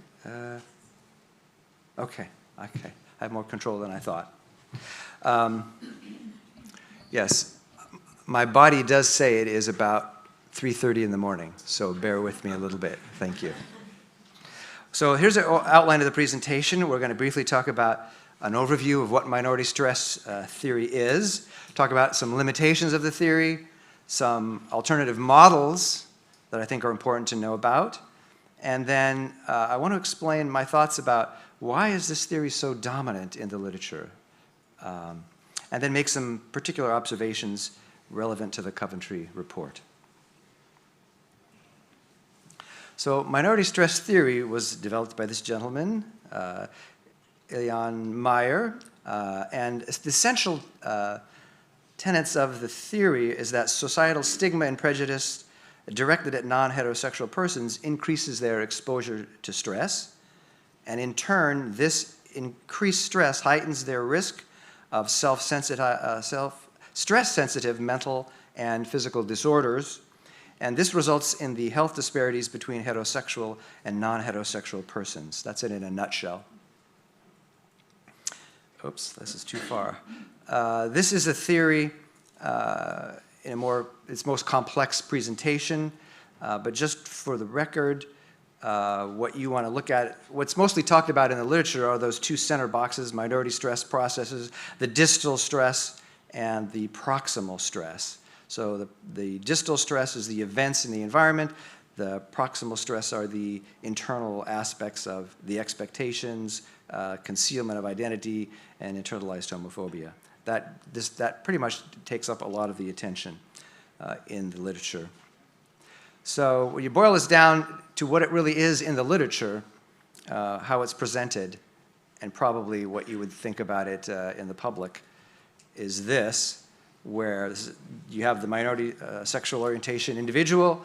They experience societal stigma and prejudice. This leads to stress related to stigma and prejudice, which in turn leads to adverse health outcomes. It's a unidirectional, one-way theory. But there are limitations to the theory, and these are some of them. Firstly, the theory fails to account for similar health disparities within supportive and stigmatizing cultures. It relies almost exclusively on self-report, which is subjective and plausibly influenced by perceptual bias as well as temperament. The mechanisms linking sexual orientation-related stigma to physical health outcomes remain poorly articulated. And finally, as noted, the causal directionality of minority stress cannot be conclusively determined. So, looking at the meta-analytic research, which is research that summarizes results over multiple studies. It's the best kind of research to tell you what the overall literature is saying. But this research on the association between perceived discrimination and health outcomes indicates that the strength of this relationship is significant, but it's small. And particularly one meta-analysis of the literature found that LGB-related discrimination, defined as heterosexism, explained less than 9% of the relationship between discrimination and well-being and discrimination and psychological distress, which is to say that there was 91% of this difference that remained unexplained, and therefore other factors are likely to be involved in explaining it. So societal homophobia, stigma, and other sexual orientation-related experiences of discrimination and prejudice are very unlikely to be the primary source of distress among contemporary LGBT individuals. And here's a few quotes. Bailey recently said, "The minority stress model has been prematurely accepted as the default explanation for sexual orientation-associated differences in mental health. Yet minority stress research has not generated findings uniquely explicable by the model, and it has ignored the model's serious limitations."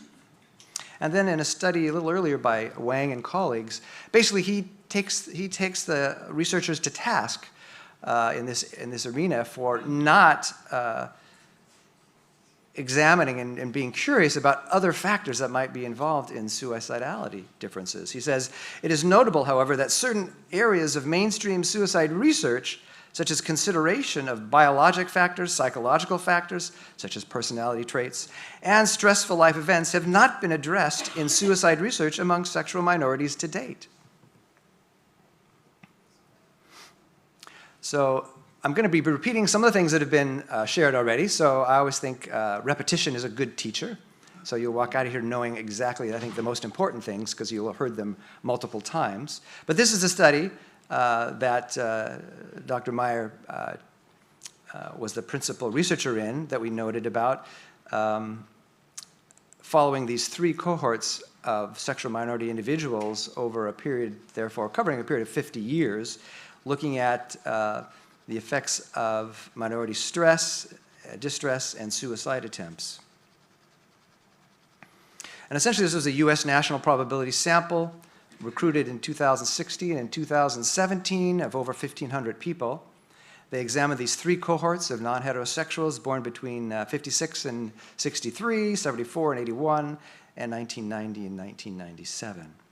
And of course, they predicted improvements in the social and legal environment would result in reduced psychological distress and suicidality over time that would be reflected sequentially in these cohorts.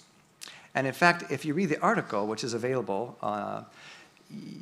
they present a whole page of small print, all the civil rights and other accomplishments that have made things better in their mind for sexual minorities. And yet, after all that, a whole page of these things, they found no discernible improvements in minority stress and health outcomes among participants across generational cohorts, including those who were minors as late as 2015. So this is an important study.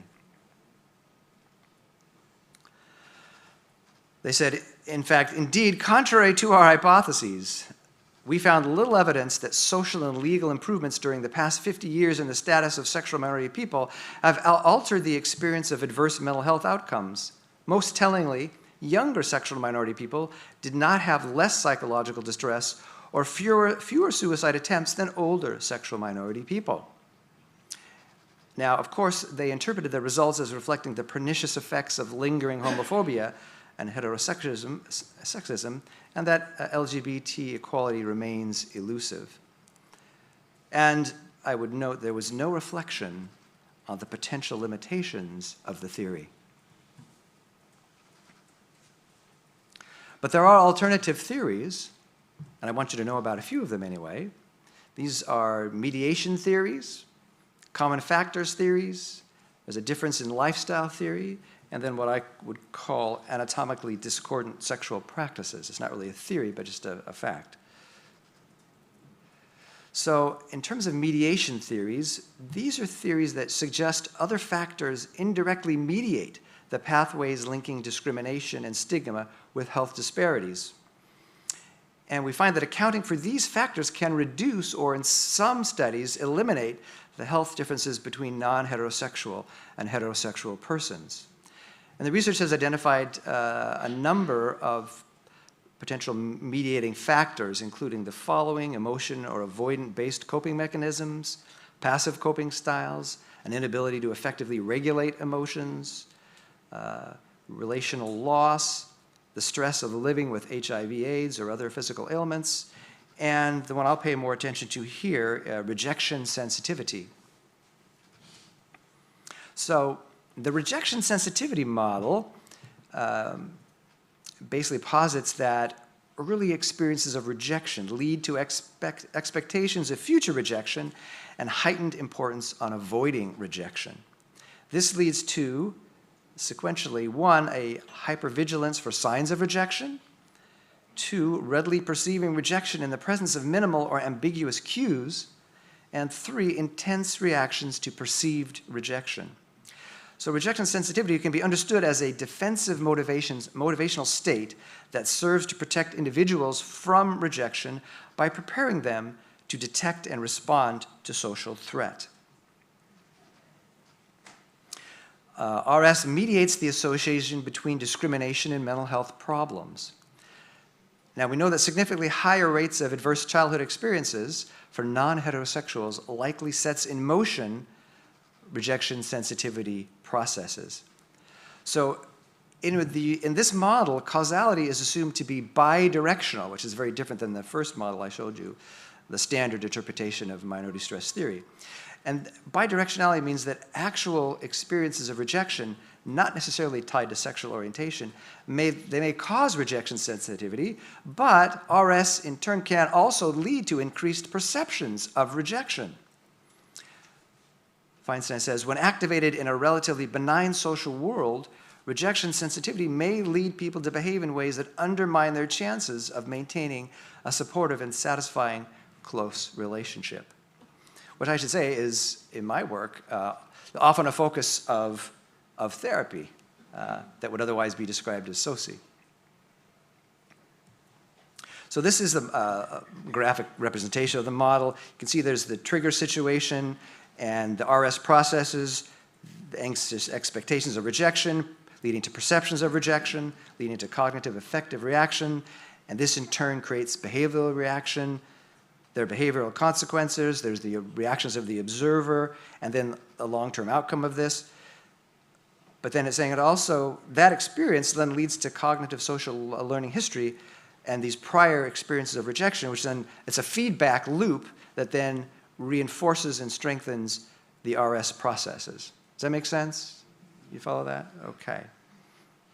So he's not saying that it's all in one's mind, that there can be rejection genuinely, but that this feedback loop intensifies that and makes it harder to get out of it.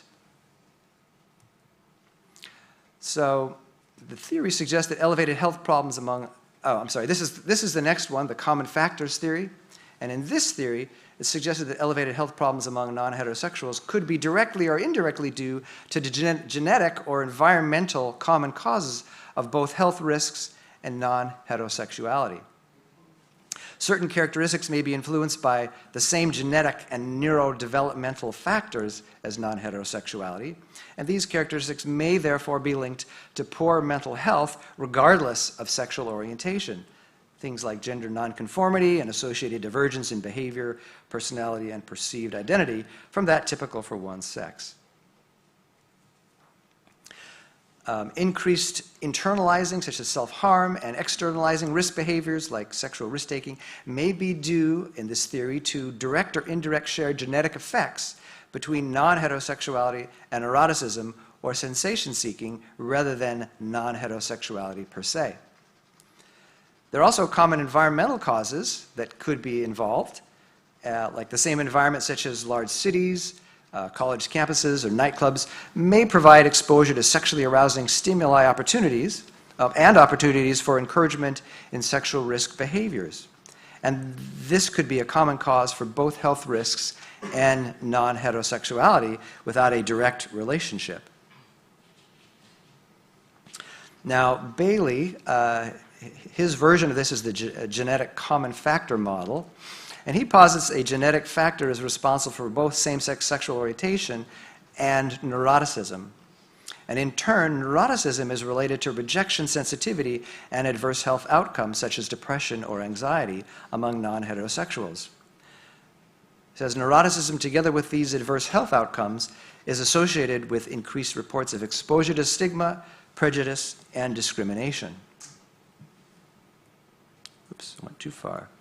In Bailey's view, increased mental health problems among non-heterosexual people are at least in part the cause rather than the effect of increased perceptions of discrimination and stigmatization. The genes causing non-heterosexual behavior also cause health issues such as higher rates of depression and anxiety and suicidality. So here's the model. And you can see where genetic causes leading to neuroticism, it's connected to adverse health outcomes, and the neuroticism is related to both the adverse health outcomes and the reports of stress. But there's also a genetic link to same-sex orientation, but there's no direct link, you see.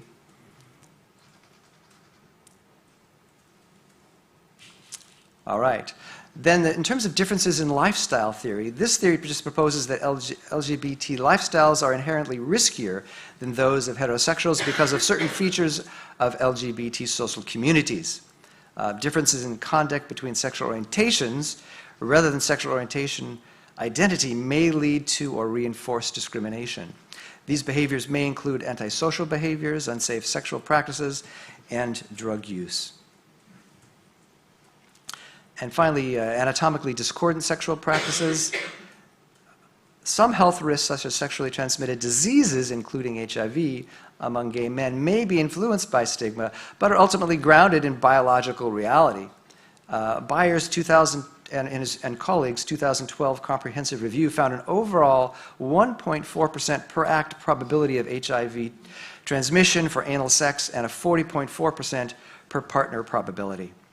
The authors noted, quote, the 1.4 per act probability is roughly 18 times greater than that which has been estimated for vaginal intercourse.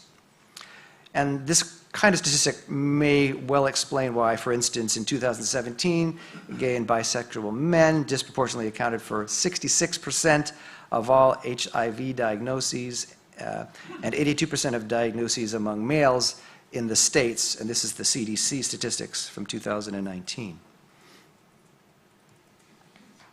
So why is minority stress theory so incredibly dominant within the literature? I want to say, first of all, that I'm not in this presentation trying to debunk the theory, right? Minority stress theory should be taken seriously, but as one contributor, and probably not the dominant one, to health disparities and distress. Currently, it has, in my estimation, a hugely oversized influence on the field to the near exclusion, the drowning out of other theories. So why is that? And I'm going to offer maybe two reasons, I think, at least, and there's probably more. But first, it is in line with the moral sensibilities of secular left-of-center researchers and academics, and probably politicians, who overwhelmingly dominate the field. Now, I don't know how many of you have heard of this gentleman, Dr. Jonathan Haidt.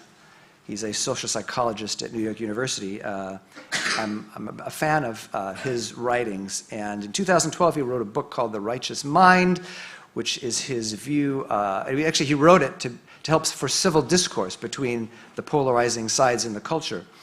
And he talks a lot about moral foundations and understands there are some differences in moral intuitions and sensibilities between progressive liberals and conservatives. So I would recommend the book if you're curious about this. It's very good from a practical understanding as to knowing what is really happening in the polarization of the culture. So in his work, he found, and the way he's described it, as the most sacred value for liberals and progressive is the care for the victims of oppression. That is their sacred value. And it's not that conservatives don't have that, but conservative moral framework tends to have other moral, it's in balance with other kinds of moral foundations like purity and sanctity or loyalty, respect. But for the liberal progressive in a secular society, the harm and care foundation tends to be elevated way above all the others. Well, the second reason why minority stress theory is dominant is that I think it fortifies left-of-center policy and political goals. According to Meyer, and this is his response to his target article, the critiques of his target article, he says, Bailey's model implies that stigma and prejudice are matters of perception rather than objectively real and measurable phenomena, and hence his model implies that social change will have no impact on sexual minorities' mental health. I think that's an overstatement of what Bailey was saying, but you can get the gist of what he's concerned about. And then he goes on to say, the minority stress model, on the other hand, has public policy and public health prevention and treatment implications that point to various loci of intervention. It suggests that if societal stigma and prejudice are reduced, exposure to stress and resultant health outcomes would also be reduced. Evidence from minority stress research has been instrumental, underline it, instrumental in advocating for structural changes in litigation and legislation that can reduce exposure to stress, including the fight for marriage equality, discrimination protections, and, drumroll, laws that ban conversion therapy. for LGBT youth. So I will say that in spite of showing no serious research interest in considering other possible explanations for health disparities, Meyer and her colleagues do make a telling admission. They say minority stress does not account for many causes of health disorders.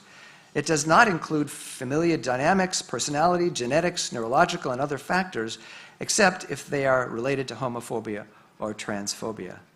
So these are all the things that aren't being researched, all the things that we don't know, all the unknown kind of factors. So my thought is that to the extent the contributions of these factors in health disparities are overlooked and ignored, interventions based on such influences that might improve well-being among those with same-sex attraction and behaviors are likely to be missed. Such theoretical omissions may have actually harmed these individuals by depriving them of a greater variety of methods to ameliorate their distress. You follow what I'm saying? So, I'm not a big conspiracy theorist, although I suppose among the hardened activists there could be conspiracy kind of things, but I think most can be explained just through confirmation bias. And this is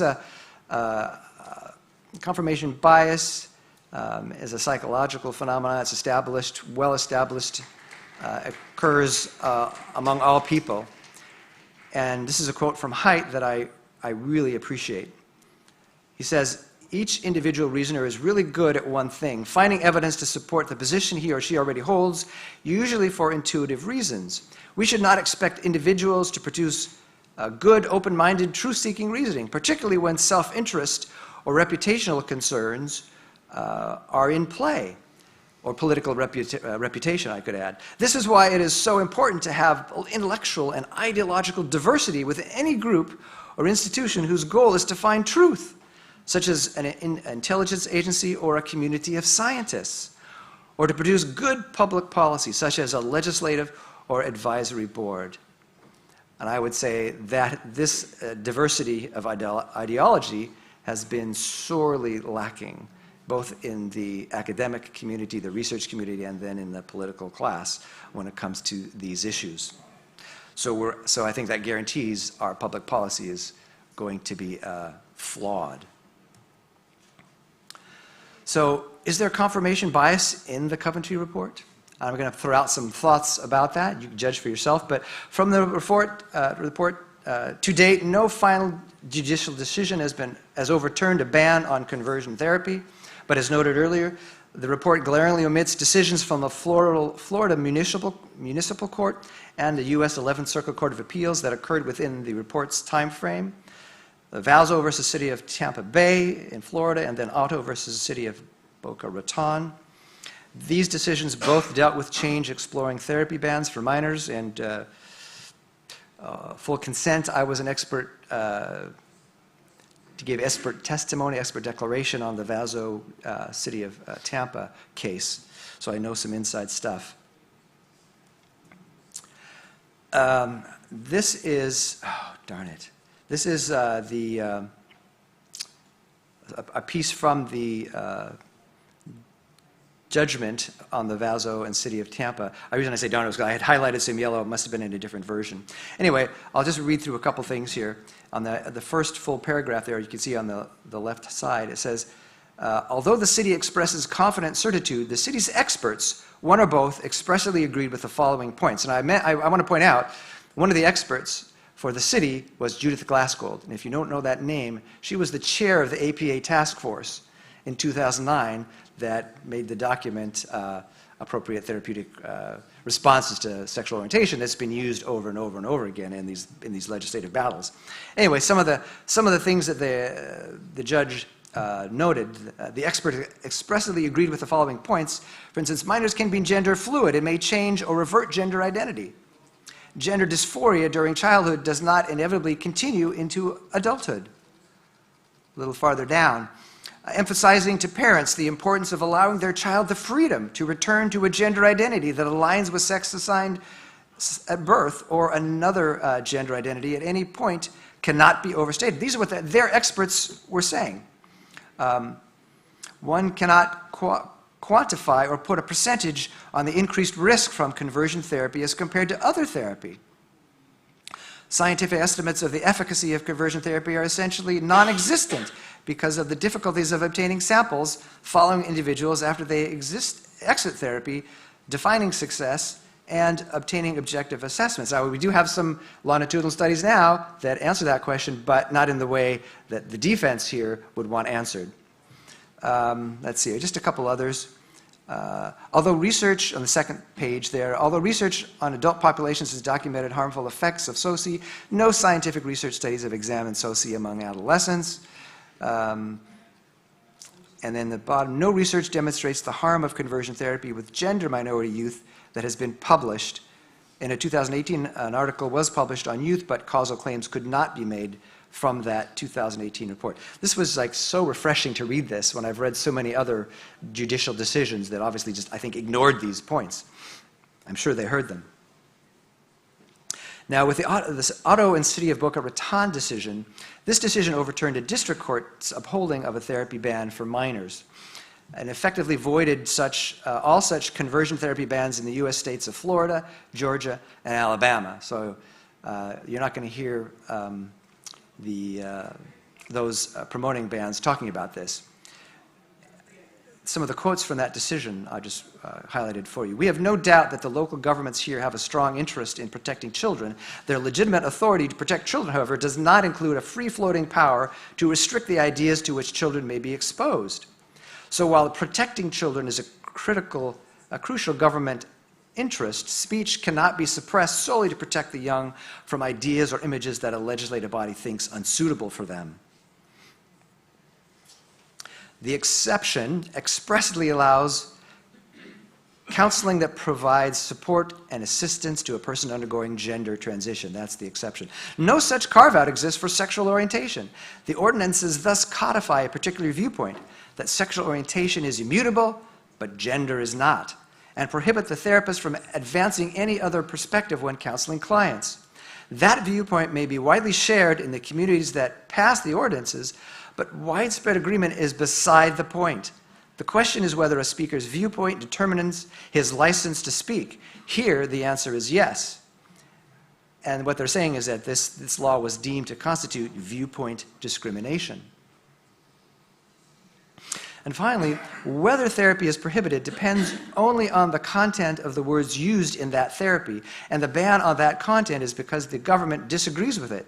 And whether the government disagreement is for good reasons, great reasons, or terrible reasons has nothing at all to do with it. All that matters is that a therapist's speech to a minor client is legal or illegal under the ordinances based solely on its content. What good would it do for a therapist whose client sought SOCI therapy to tell the client that she thought the therapy could be helpful but could not offer it? It only matters that some words about sexuality and gender are allowed and others are not. So these are two decisions to keep in mind.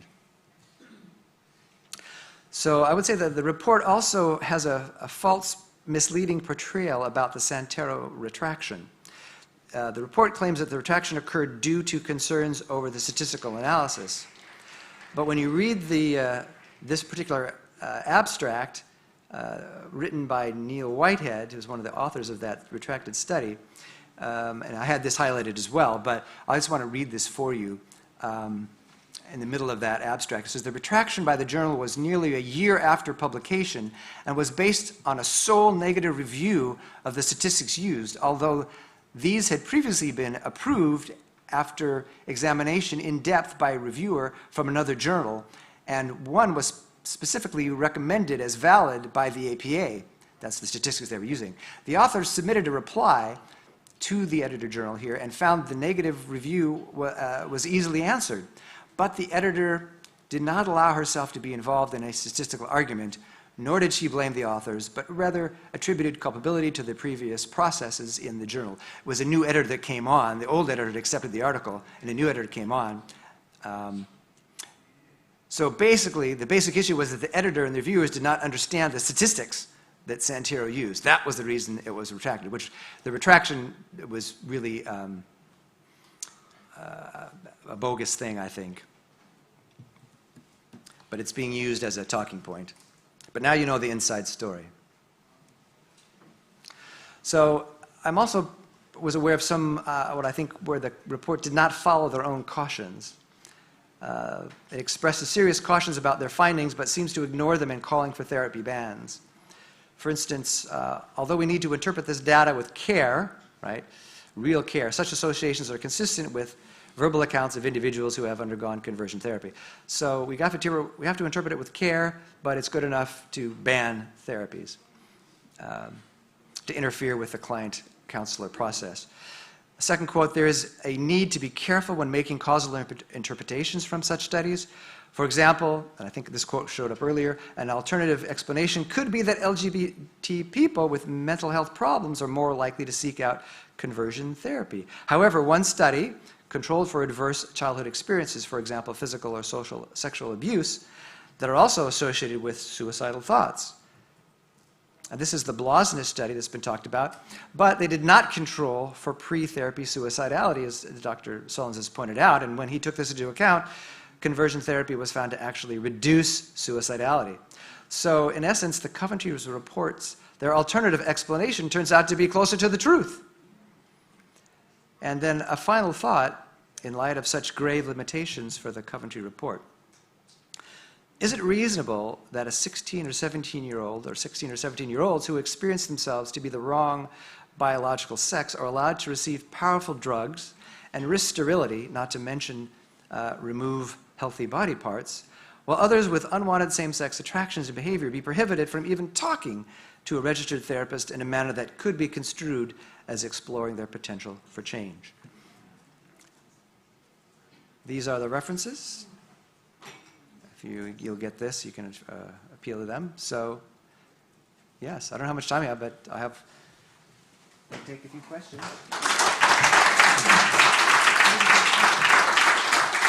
How much time? Yes, could we take some questions, please, if there are questions on minority stress theory at this point? Anybody?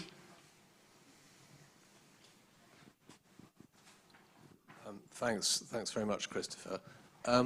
Just following on from what you said about this agenda of if it's sort of pre-decided that stigma, societal stigma, is the cause of stress and mental health stress, and that therefore, as Mayer said in that quote, the aim must be to remove societal stigma altogether, i.e. to eliminate conservative views. That's essentially what this ban is about. It's not just about what happens in a small number of therapy situations. Right. It's a clash of worldviews. Yeah. It's about and to what extent? I mean, is it too much to extrapolate that actually this is just like as was said, same-sex marriage and all the other things.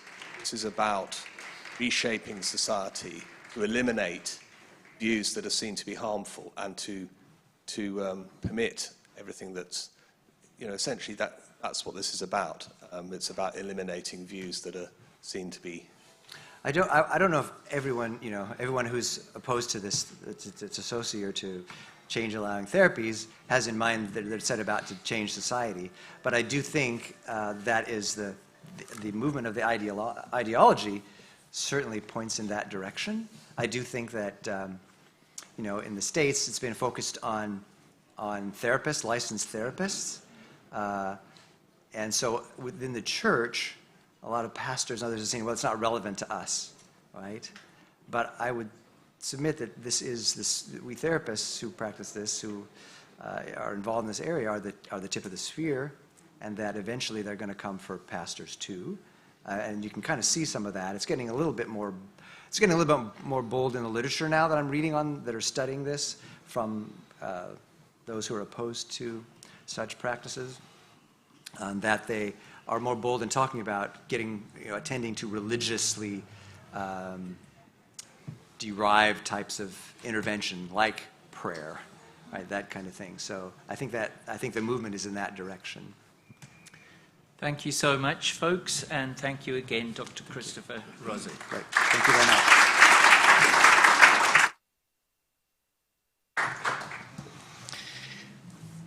We tried to get Dr. Andre van Mol to come to Hungary. He was willing, but it just didn't work out with the diary. So we're thrilled today to ask Dr. Andre to address us. He is a board-certified family physician in full-time practice in California. He co-chairs both the American College of Pediatricians Committee on Adolescent Sexuality and the Christian Medical and Dental Association's Sexual and Gender Identity Task Force. Dr. van Mol writes and speaks for the CMDA on issues of bioethical and Christian concern and has been extensively published in professional and general literature. He works with Alliance Defending Freedom in a coalition of professionals advising on policy matters addressing sexual orientation and gender identity, and has served as amicus curiae or friend of the court in federal appellate and Supreme Court cases. He advises legislators and advocacy organizations internationally on sexuality and gender identity. Dr. van Mol serves on the boards of Bethel Church of Reading and Moral Revolution. He and his wife Evelyn, both former US naval officers, have 2 sons and 2 daughters, the latter of whom are among their 9 foster children. Thank you so much, Andre. You're most welcome. Give us some time to be able to ask you some questions. That would be very helpful. Thank you.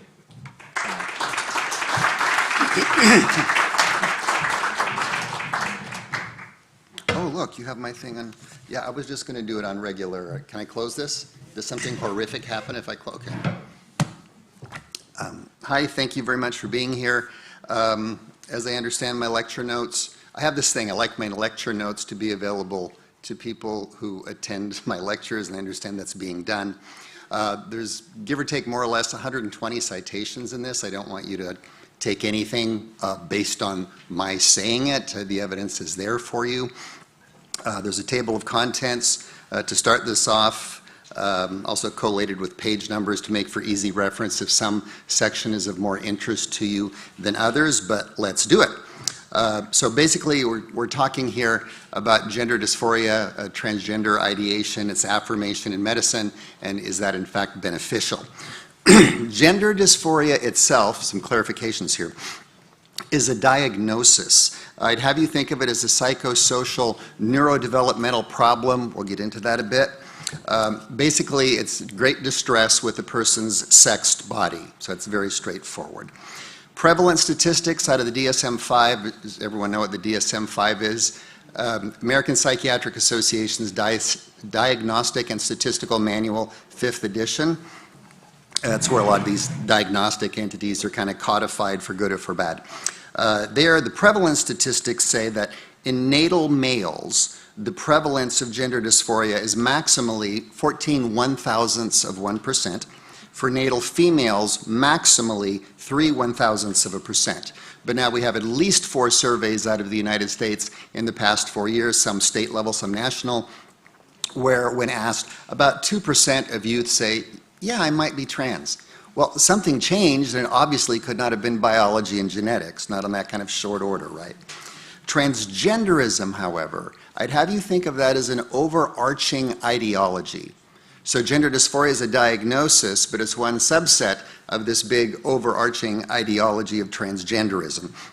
The term, by the way, comes from Professor Ken Zucker out of Toronto, internationally recognized expert on the subject.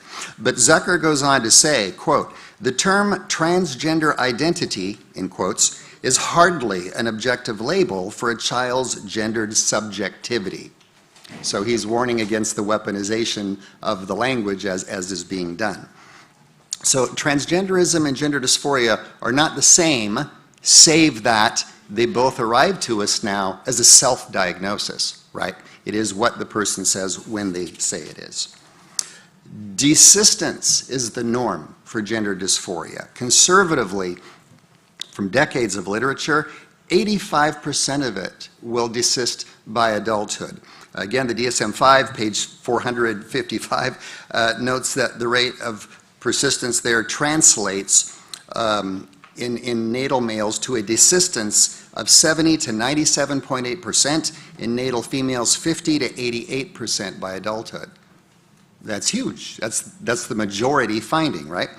The American Psychological Association's Handbook on Sexuality and Psychology, first volume, because it's a 2-volume set, page 744, notes that it represents a minimum of a 75% rate of desistance. Again, Professor Zucker, just this year in a paper with a couple of other authors, noted 87.8% desistance in what they call the largest sample to date of boys that are clinic referred for gender dysphoria. So the biggest study of its kind in boys referred to 87% plus of desistance. Cohen-Ketnes, 2008, 80 to 90% of gender dysphoric prepubertal children desist by the end of adolescence. Ristori, 2016, 61 to 98% of cases of gender dysphoria resolved by adulthood. The Pro-Affirmation U.S. Endocrine Society guidelines, and these are the first guidelines published by a medical organization in support of the transing of selected minors, noted that the majority do desist, again about 85%. And again, University of Toronto psychology professor Ken Zucker summarized the evidence in support of this overwhelming tendency toward desistance in a paper he called The Myth of Persistence, challenging those who are challenging him. The overwhelming majority of the gender dysphoric people, not just youth, have other mental health issues and or neurodevelopmental problems, by which we mean autism spectrum disorder, from Asperger's to autism. That's why we say psychosocial neurodevelopmental problem, is neurodevelopmental accounts for the Asperger's spectrum component. Family issues very likely present, along with adverse childhood experiences, and now the majority of the presenters are female, exactly the reverse of what it was just 15 years ago. Why? So some support here of the mental health items. 2015 study out of Finland's Gender Identity Services found 75% of adolescents there who are being seen had already undergone psychiatric care for reasons other than gender dysphoria. 26% autism spectrum disorder, 87% female. 2014 four-nation study out of Europe found almost 70% of people with gender identity disorder had, quote, a current and lifetime diagnosis, close quote. Just this year, out of Australia, a prospective study, which are so rare in this field, but a prospective study following the clients along from a multidisciplinary pediatric gender service. They found high levels of distress, suicidal ideation in over 41%, self-harm 16%, suicide attempts in 10%. High rates of comorbid mental health disorders, anxiety 63%, depression 62%, behavioral disorders 35%, and in their contingent, autism was just about 14%. And high rates of adverse childhood experiences, family conflict over 65%, parental mental illness 63%, loss of important figures or separation almost 60%, bullying 54%, and so on. 2018, Dr. Lisa Lippman, famous first of its kind survey of parents of kids with rapid onset gender dysphoria. There they found 62% of these gender dysphoric adolescents had a psychiatric disorder or neurodevelopmental disability before the onset of gender dysphoria. So that's the second time I'm giving you this. Why am I making, and why will I make a big deal of these diagnostic entities being there before the presentation of gender dysphoria? Is knowing that means you shouldn't buy into people saying, well, the psychiatric problems are all there because of failure to accept and celebrate. It's all a consequence of stigma. It's not. The other problems were there first, at least according to these studies. Excuse me. 12% of them autism spectrum disorder, and about half had experienced traumatic or stressful prior events, 83% female. You've heard it referred to earlier this morning, but in 2018, the Becerra-Kulke study of the Kaiser Permanente Health Maintenance Organization system, looking at the mental health of transgender and gender nonconforming youth, compared with their peers, again gleaned from 8.8 million electronic medical records, primarily in California and Georgia. Again, high rates of psychiatric disorders and suicidal ideation before the gender non-congruence was manifest in teens, and the rates were extraordinary. Psych disorders 7 times higher than the overall, psychiatric hospitalizations 22 to 44 times higher, self-harm 70 to 144 times higher, suicidal ideation 25 to 54 times higher. Here in the UK, the Tavistock 2019 paper noted that some common themes they saw in the minors that were referred there. A majority had an existing diagnosis of autism spectrum or would likely obtain one. So that's probably the highest percentage I've seen reported. Why autism spectrum? Why do we keep bringing it up? Kids with autism, well, adults too, but kids with autism spectrum have a tendency toward concrete thinking. They don't do well with abstractions. So they tend to lock onto ideas. And with coaching from the web, friends, society as a whole, what tends to happen in them more than others is they lock on to this idea. Now I know why I'm different than my friends. It's because I'm trans. Well, it's exactly the wrong answer, but once they've latched onto it, it's difficult to have them let go. Personality disorders are common, particularly narcissism, particularly in those who go all the way to sex reassignment surgery. Ken Zucker looked at 8 different studies, found that most discovered a 50 to 80% prevalence of lifetime comorbid psychopathology in adults with gender dysphoria, a 20 to 60% prevalence of personality disorders. Next, the concept of autogynephilia. There's at least 3 papers in the peer-reviewed literature discussing this. I think the first was by Professor Ray Blanchard, who coined the phrase, but that doesn't mean he invented the entity. He was giving a name to a recognized entity.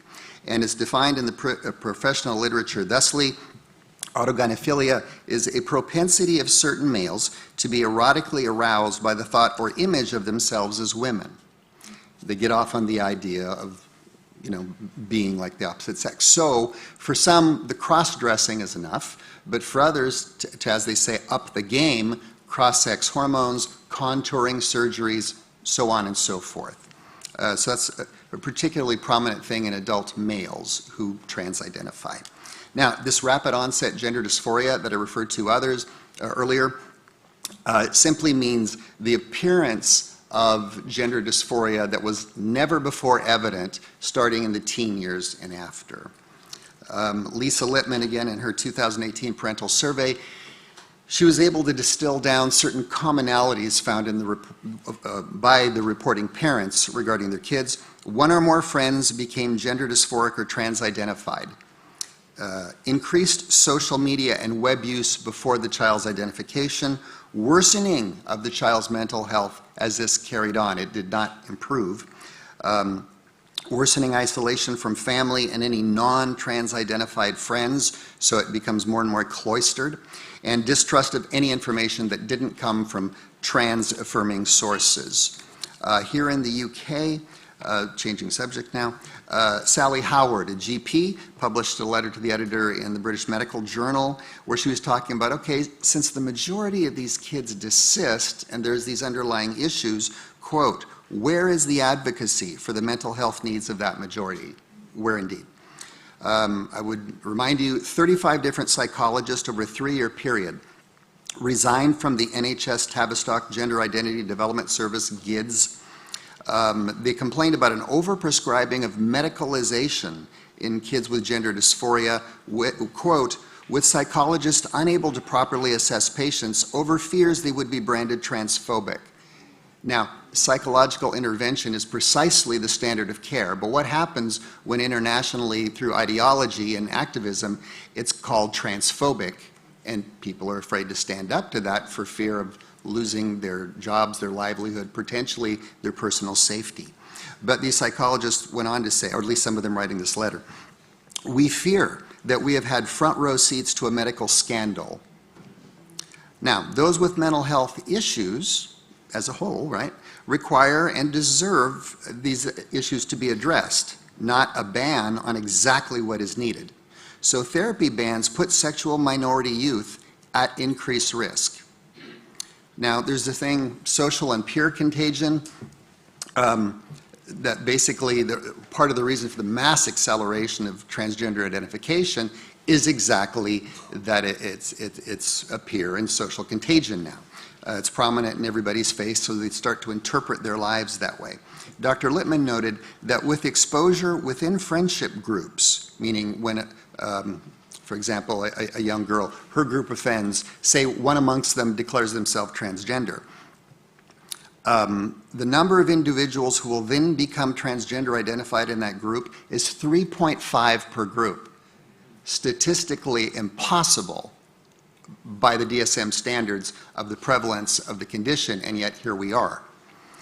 So she explains, in other words, and I think this is a very useful quote, gender dysphoria may be used as a catch-all explanation for any kind of distress, psychological pain, and discomfort that an adolescent or young adult is feeling, while transition is being promoted as the cure-all solution. So gender dysphoria is the catch-all diagnosis, transition is the cure-all solution, and it's not. Semantic contagion, I think this is from Dr. Carl Elliott, who I think is from the UK, from 2000. He referred to it in something he was writing. Simply put, semantic contagion is the idea that when words and phrases that didn't exist before become common parlance in a culture, they become worldview lenses for people, and they start to interpret their own life experiences through that narrow lens, as distorted as it might be. The literature is clear in a lot of places, do not prematurely affirm.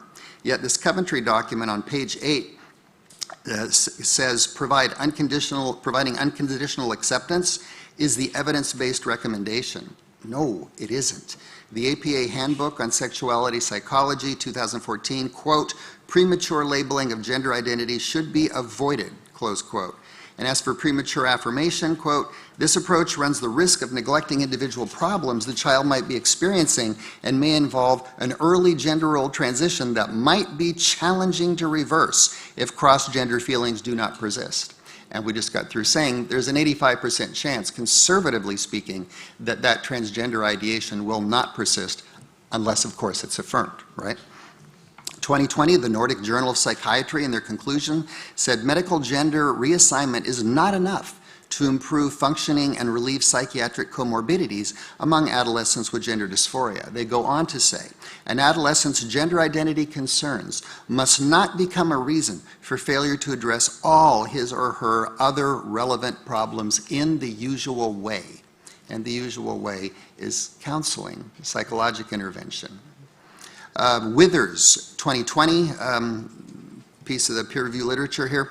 Trans identification and its associated medical treatment can constitute an attempt to evade experiences of psychological distress.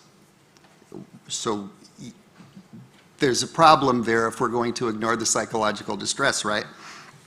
And affirming parents, contrary to what we're told, do not improve the statistics. A 2016 paper by Olson, another by Durwood, and some others in 2017 are used to advance that idea that, well, really affirming parents, you know, the anxiety won't be as bad and this and that. Well, Professor Shum and Dr. Crawford in 2019 reanalyzed that data. And they found that it suggested quite otherwise, even with very affirming parents. There was still slightly level higher of depression, but significantly worse anxiety and worse self-worth. Again, even with parents that were gung-ho, all for it, it didn't improve things. So minors with gender dysphoria need mental health help and not a ban on it. There's ethical considerations here, which I'll summarize in one sentence. What are the ethics of permanently medicalizing something with an 85% rate of desistance and doing it all based on a self-diagnosis? That's highly ethically problematic. There is the problem of diagnosis. Forgive me for quoting myself and a team of endocrinologists that invited me along for the ride. This was the first letter to the editor critical of the Endocrine Society guidelines in their journal. And we asked this, there are no laboratory, imaging, or other objective tests to diagnose a true transgender child. There's currently no way to predict who will desist and who will remain dysphoric. So again, Why advance this so-called gender-affirming therapy, again, based on a self-diagnosis for something that's really likely to go away by adulthood? There's the problem of consent. Children have developing brains. They change their minds often, and they do not grasp long-term consequences. I would add this example. Pose this question to a group of 15-year-olds, 25-year-olds, and 35-year-olds. Do you want to get married and have kids? What's the answer going to be? 15-year-old may answer one way. They're going to feel way different about it in all probability 25, 35 years old. They, it's not their fault. Their brains aren't fully developed. They just can't project that far. In 2019, the Swedish Pediatric Society offered a letter in support of the Swedish National Council for Medical Ethics proposing a top-to-bottom review of gender-affirming therapy in that country because they were very disturbed with what they found, the inconsistencies. The answers were different depending on who they talked to. And they said this: giving children the right to independently make vital decisions whereby at that age they cannot be expected to understand the consequences of their decision is not scientifically founded and is contrary to medical practice. And this led to great changes in the Swedish practice, which we will get to.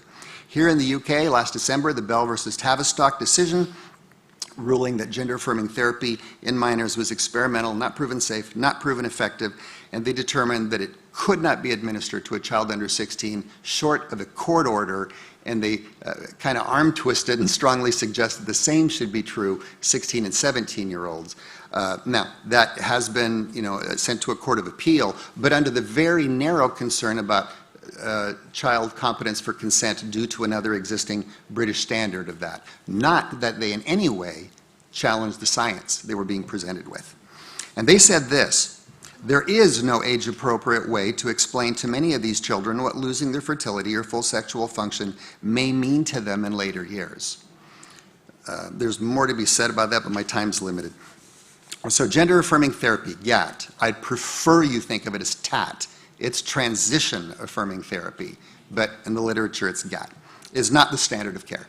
In 2017, the Endocrine Society Guidelines, again, the first medical organization to approve of a transition in selected minors, included something, the grade system of evaluation of strength of evidence. It's common medical literature. And they rated, for medical evidence rating, puberty blockers and cross-sex hormones in selected minors. The evidence was rated as low, and for adult genital surgery, very low. You got a set of recommendations with low to very low, scientific power like that. You can't really call that evidence-based guidelines, right? And there's a disclaimer on page 3895, quote, "The guidelines cannot guarantee any specific outcome, nor do they establish a standard of care." And I see repeatedly it's referred to as the standard of care, which makes it very easy to rebut. For us, we quote from the paper. Professor Zucker, 2019, "The field suffers from a vexing problem. There are no randomized controlled trials of different treatment approaches."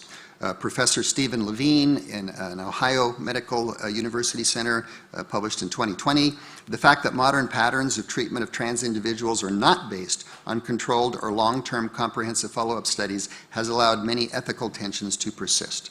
The international standard of care, if we're going to say there is one, is watchful waiting, which incorporates psychological evaluation of the child and family both, not gender-affirming therapy. Watchful waiting honors the fact that desistance is going to be the norm if given time and if not affirmed, and the overwhelming probability that there are going to be mental health issues, adverse child events, et cetera, both in the child and the family. The idea being proper psychological evaluation and support.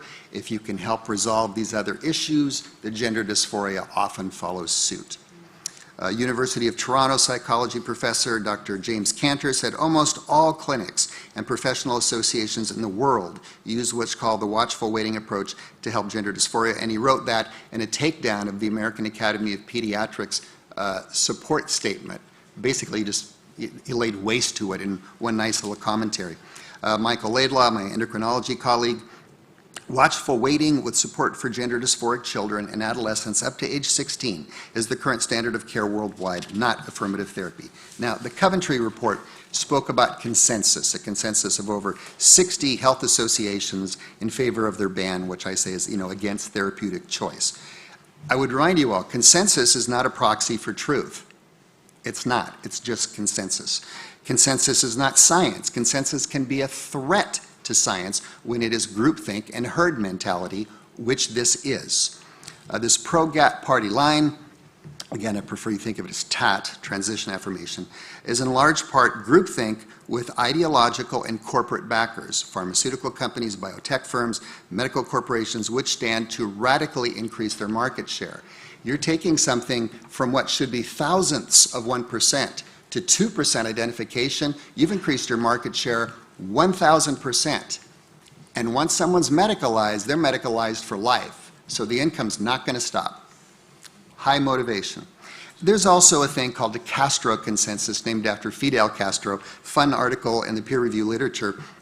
Says the Castro consensus is a near unanimous show of agreement brought about by means other than the honest and uncoerced judgment of the individuals. And they say when a coerced consensus exists, there develops a high probability of a false consensus. And that's what we have here. People fear losing their jobs, their reputations, their personal safety. There is no such consensus. In fact, opposition to transitioning of minors brings people together, and organizations as well, across aisles of politics, faith, sexuality. We even have an adult transgender identified group that supports us in our efforts to try to get gender-affirming therapy banned for minors, because they're the first to say, oh, yeah, a kid does not have the wherewithal to make this decision. You need to be an adult.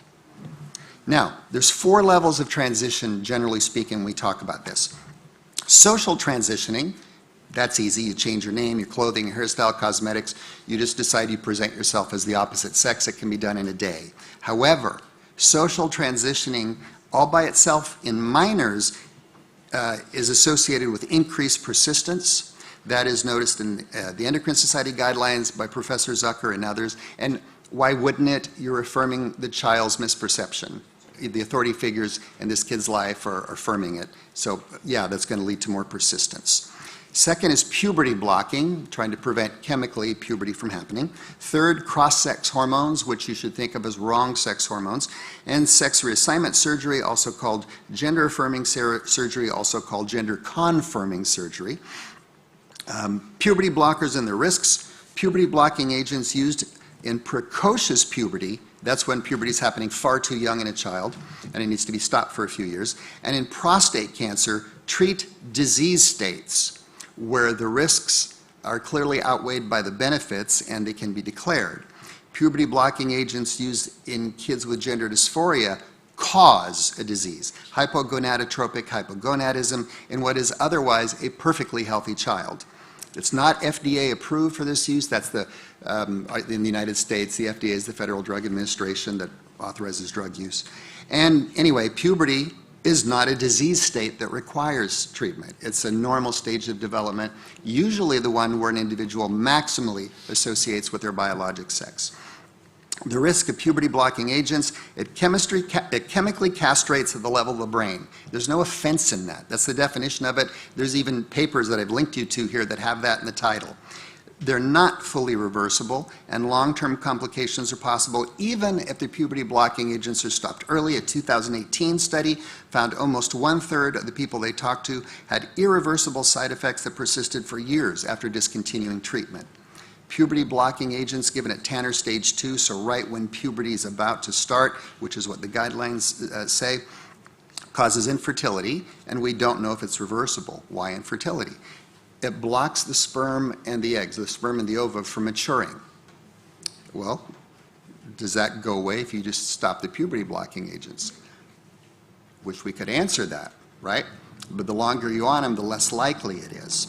Now, following puberty blocking agents with cross-sex hormones assures sterility. The sperm and eggs have never been given a chance to mature, and they won't. Other stuff for you there, again, we have time limitations. The genitalia are arrested in their underdeveloped stage. So if someone does decide later on that they want gender-affirming surgery, They often can't have it. There's not enough tissue to do it with. Sexual dysfunction in females, it induces a menopausal-like state, which is exactly what you don't need in your teens and tweens. For males, erectile and orgasmic and ejaculatory impairment. Mental health issues, we're told, well, you have to do this or the kids are going to commit suicide. Lupron is the main puberty blocking agent used in the US as well as here.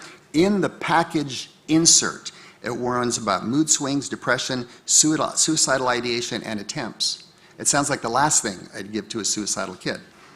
Oxford's Professor Michael Biggs, a sociologist, who did a great job criticizing the studies that came out of the NHS GID Center, which were, by the way, pitifully few and far between for what they were doing and how long they were doing it. When the first study came out, he noted that unpublished evidence that they had showed puberty blocking agents worsened gender dysphoria, worsened self-harm. It was anything but a help. Another problem with puberty blocking agents, bone mineral density is compromised, height is compromised, both at their period of greatest growth, greatest increase.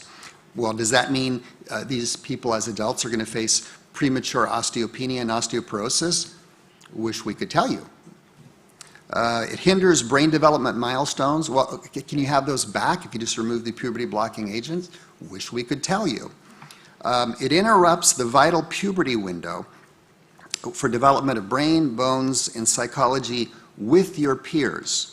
And that, for sure, you cannot have back. You take yourself out of that sequence, you are alone in your progress. Do you see what I'm saying?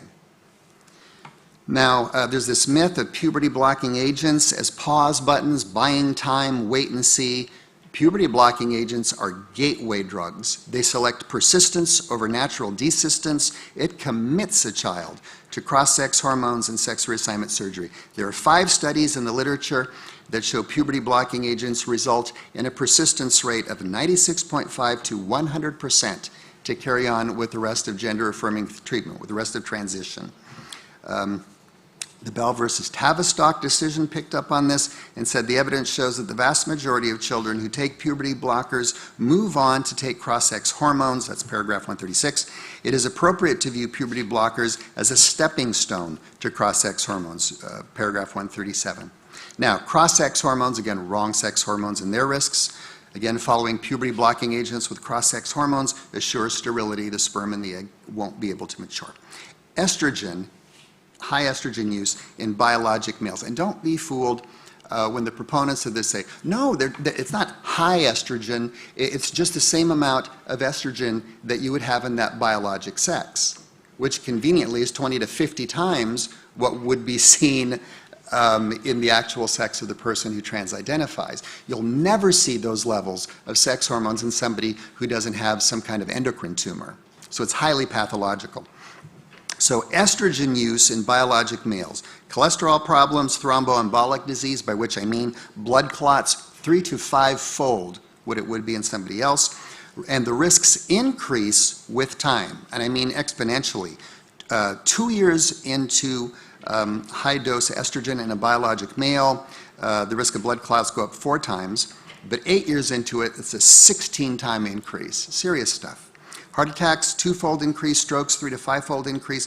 Breast cancer, in one study, 46-fold higher in biological men on the estrogen than on their peers who are not.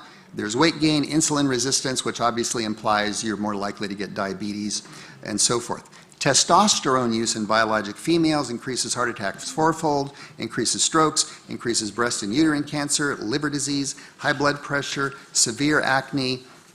And in 2019, an international panel of endocrine organizations said, they were asked to evaluate the use of testosterone in women. They said the only evidence-based use of testosterone in women was for hypoactive sexual desire disorder, short-term, and that there was no evidence of long-term safety. They conveniently made no mention whatsoever of gender-affirming therapy that would do this on stilts, right? Sex reassignment surgery, also gender-affirming surgery, also called gender-confirming surgery.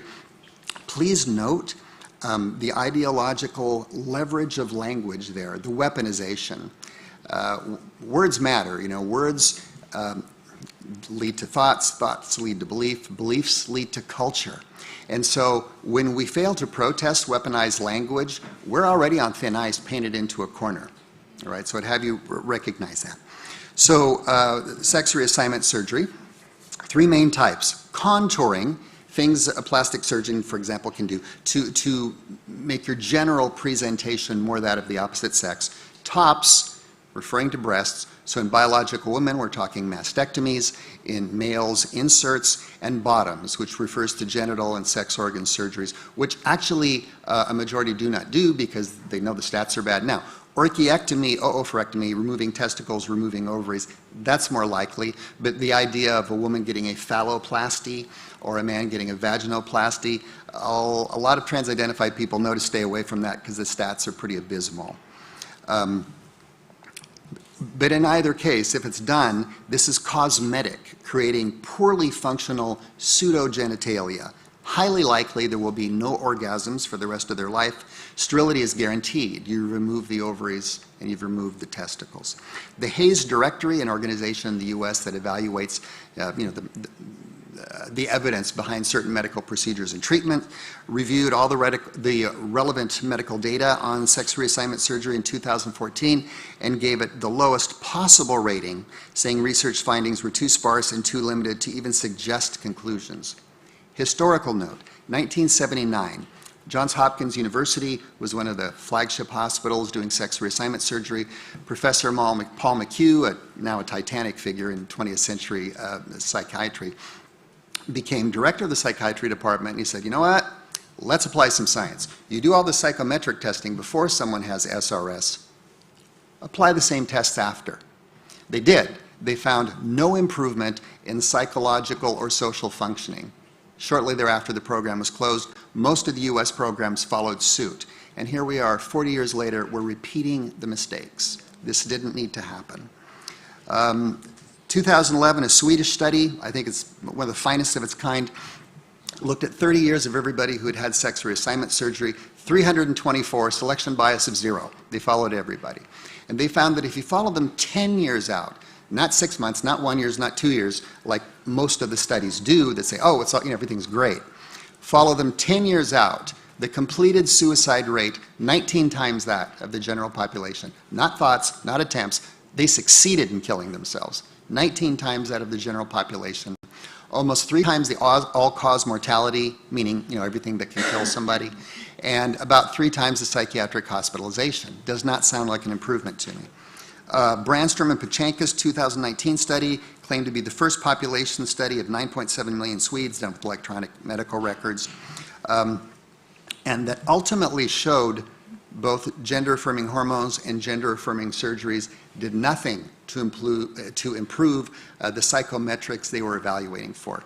That one's a little near and dear to my heart because of the 7 letters to the editor published on one particular day criticizing that study. One was done by a team that I led, and Brandstrom and Pachankas listed it as number 2 when they were trying to answer us.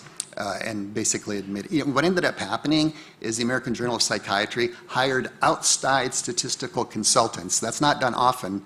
You'd kind of wish it was done every time, to reevaluate the data because they were concerned like we were because so many people were saying that there's problems here. And the analyst basically agreed with us. So they had the authors repeat some things, specifically now looking at what should have been looked at the first time, before and after psychometrics of people undergoing sex reassignment surgery. Because initially they said, oh, there's some improvements here. But when they did, every criteria they looked at was worse for the ones that had the surgery. So how did they present that? We may have overestimated our conclusions. Are you kidding? But there it is. Horbach 2015, doing a meta-analysis of the transgender surgery literature, showed the very low quality of data used to support the efficacy of interventions. You heard earlier about Cohere Finland. Cohere is a division of their government. With their changes in policy, they noted the surgical treatments are not part of the treatment methods for dysphoria caused by gender-related conflicts in minors. It shouldn't be, but in the United States, JAMA Pediatrics 2018, a review of mastectomies. Oh, I'm almost out of time. I am out of time. This will be the end of it. They were doing mastectomies on girls as young as 13 who clearly don't have the wherewithal to know what they're doing. So the chemical castration and surgical mutilation in minors with otherwise healthy organs is not healthcare. Suicide reduction is a myth, although it's used as emotional blackmail against parents and therapists and so forth. Parents hearing things like, look, do you want a dead daughter or a live son? Do you want to be planning a transition or a funeral? When gender-affirming therapy just can't promise that. Bailey and Blanchard, again, two experts in the field, there is no persuasive evidence that gender transition reduces gender dysphoric children's likelihood of killing themselves. The idea that mental health problems, including suicidality, are caused by gender dysphoria rather than the other way around is currently popular and politically correct, however unproven. There's a rising tide of regretters. Why wouldn't there be? Gender-affirming therapy plus the probability of desistance equals regret.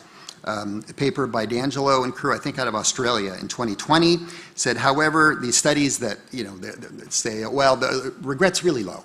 You see a lot of it. Regret's really low. Well, they underestimate true regret due to incredibly overly stringent definitions of regret in some of them. In one of them, you had to petition the government for retransition. Well, there's a lot of regret that happens short of that, right? And the other problem is the really high rate of loss to follow-up. 22 to 63% loss. Well, if you're talking a pharmaceutical product and you have a 20% loss to follow-up, your study's done. And yet they're publishing studies with a 60% dropout rate. And there's international questioning of this rush to gender-affirming therapy in minors. The Australian College of Physicians published a letter, I told you about Sweden, what was going on there, that did lead to, in the same year, the Swedish Agency for Health Technology Assessment and Assessment of Social Services to review the data. They found 80% of it was irrelevant. Almost all the studies were observational, no relevant randomized controlled trials in children and adolescents. This led to Sweden's Karolinska Institute and its component Astrid Lindgren Children's Hospital. As of April of this year, no more hormonal treatments will be allowed under the age of 16. Between 16 and 18, only in tightly monitored clinical trials. They directly quoted the UK High Court in Bell versus Tavistock. The Royal College of General Practitioners has a letter out. In the UK here, the National Institute for Health and Care Excellence, NICE, published NICE 1 and NICE 2. NICE 1 is about puberty blockers. NICE 2 is the evidence of cross-sex hormones, and it's not encouraging. The High Court decision leading very promptly within the month to the NHS changing the GIDS protocols for gender dysphoric youth, as we've discussed. So my summary paragraph. The chemical castration and surgical mutilation of otherwise healthy young bodies is not healthcare. Gender-affirming therapy permanently and prematurely medicalizes children for a condition that overwhelmingly resolves by adulthood. GATT is not proven effective, not proven safe, and does not reduce suicides. The international standard of care for youth with gender dysphoria is watchful waiting, including psychological evaluation and support for the child and family, exactly what counseling bans prohibit.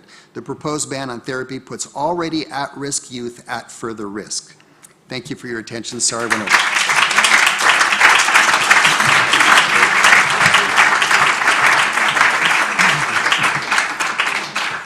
Folks, just to point out, there is a list of the research papers and the link that you can access to get all of the presentations and certainly all the research papers.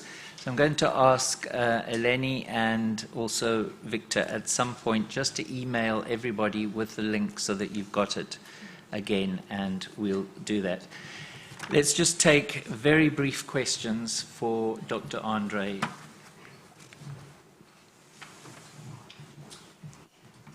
When somebody gets the cross-sex hormones administered to them, is it administered over a defined period of time, and if so, how long, or is it given over their whole lifetime in certain cases? Their whole lifetime. Their whole lifetime. They want to identify with the opposite sex. Think of it as, again, the term transgenderism is ideological, but for example, biologic male putting on a female persona, if you want to think of that. That requires the estrogens for their whole life. What happens if it's stopped after a few years? Do the old hormones kick in again? Or can you explain? Yeah, that's a great question. The thing is, if you had a removal of your ovaries or your testicles that we're talking about, then obviously you need supplements of what should be your own proper hormones the rest of your life, which can easily be done.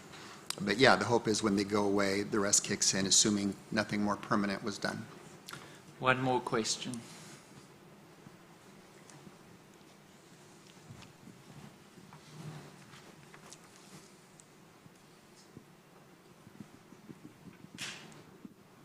With this policy of gender affirmation, would you agree that this has been as a result of corruption and bribery?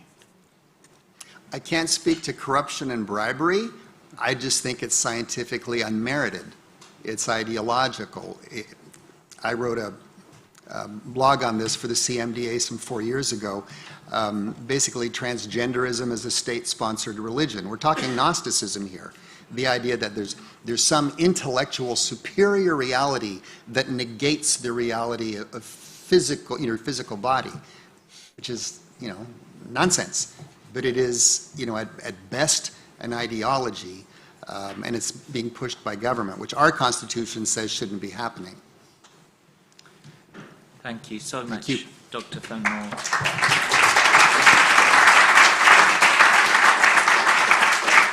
So I'm going to invite Christopher Rosick and Paul Sullins to come back and to try in the time remaining to summarize what they were going to say about the efficacy and supposed harm of SOCI. Thank you very much.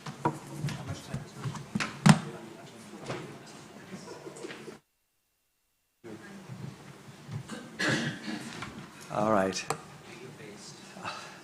All right, I have not as much time as I had hoped, and the time that I hoped was already jammed, so I'm going to have to run through this, probably skip over some things, but you will be able to access it, obviously, in your materials. So I wanted to talk about, I'm splitting this presentation with Dr. Sullins. I'm going to talk more about the effectiveness piece. He's going to talk some about the harm piece, but I'll touch a little bit on harm too, and I'm essentially going to go over two studies. One is about a sample of 125 men on the effectiveness of change-oriented care, and another study that I've been doing is one on perceived helpfulness of change-oriented psychotherapy goals, the pursuit of those goals. I wanted to get in some observations for UK politicians and policymakers, and then some tentative conclusions regarding change exploring care across studies. So this particular, the first study was a convenient sample of adult men who had undergone therapeutic care for unwanted same-sex attraction. Was a disproportionately white, educated, Western affluent, and largely Mormon sample. Religiously active, and they pursued a number of different types of interventions in the context of their change exploring care. This is just a demographics again in a numeric form. I'm going to just go through there. I'm sorry, you're going to get whiplash probably.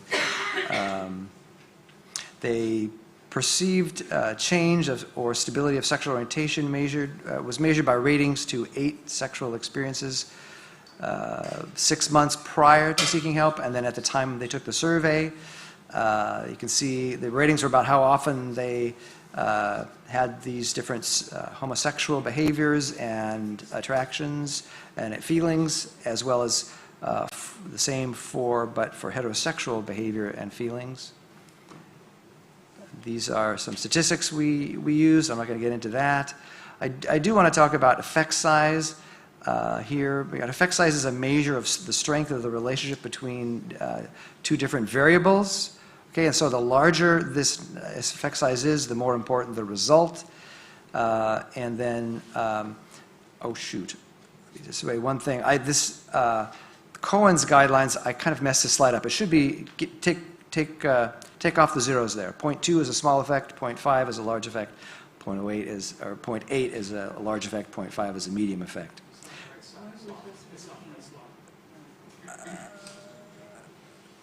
Which slide is it? Oh my goodness.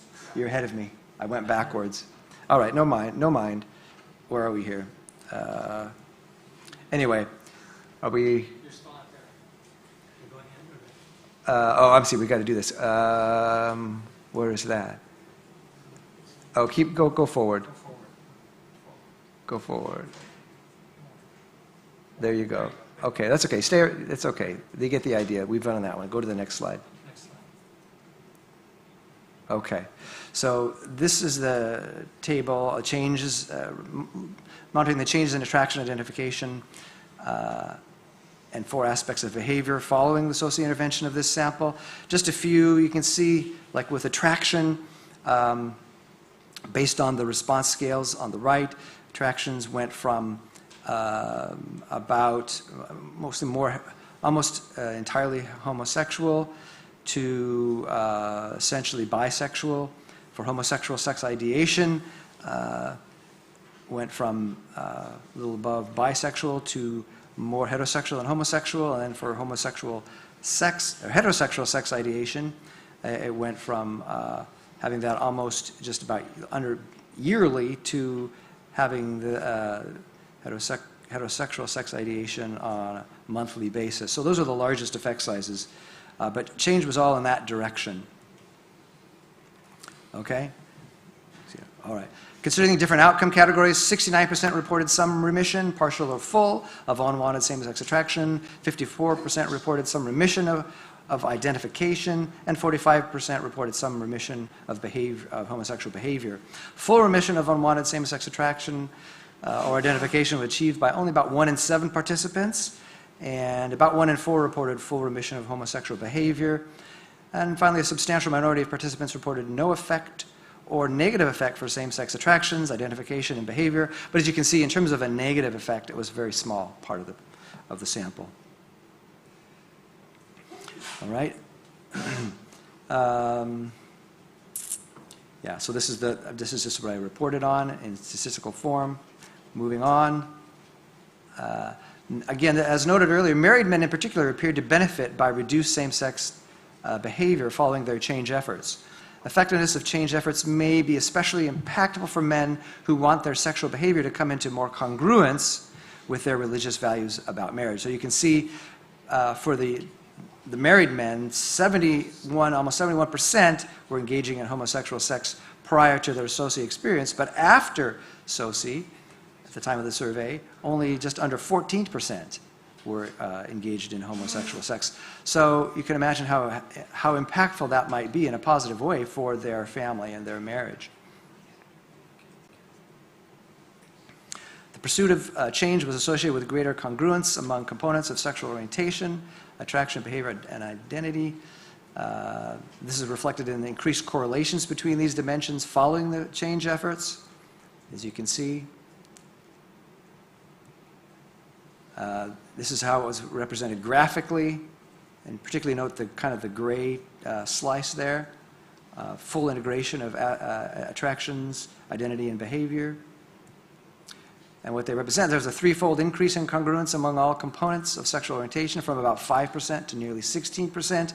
This increase was overwhelmingly in the direction of heterosexual functioning and identity, and this represents a collective change in the sample that could not have been recognized by participants and hence was not a function of report bias.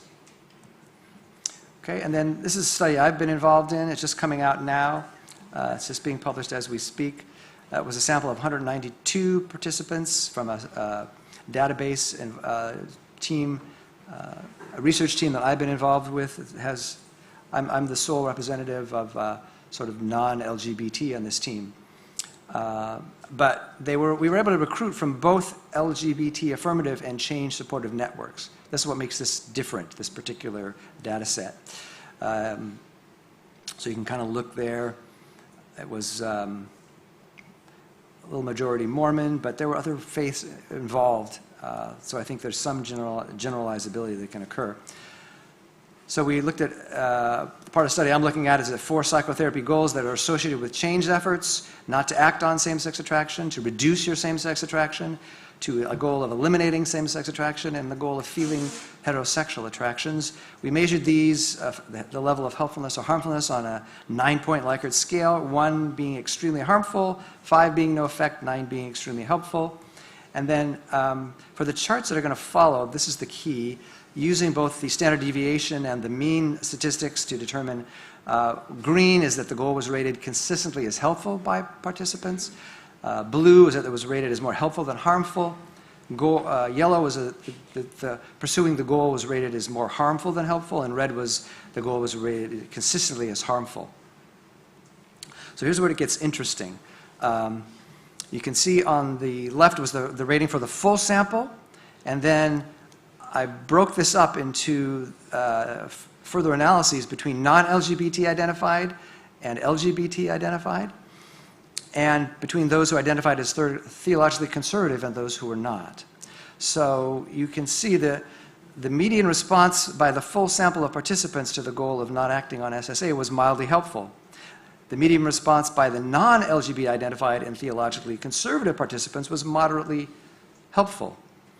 And the median response by the LGBT identified and not theologically conservative participants was mildly harmful to no effect. And the point I want to make here for your attention is that in this situation, the Coventry report, I believe, was pretty much based on those who are LGBT and not conservative theologically.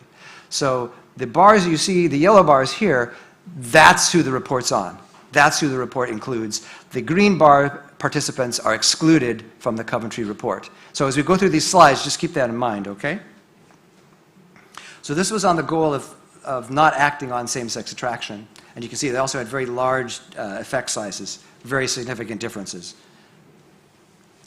So the goal for, is that right? I think I went ahead too far.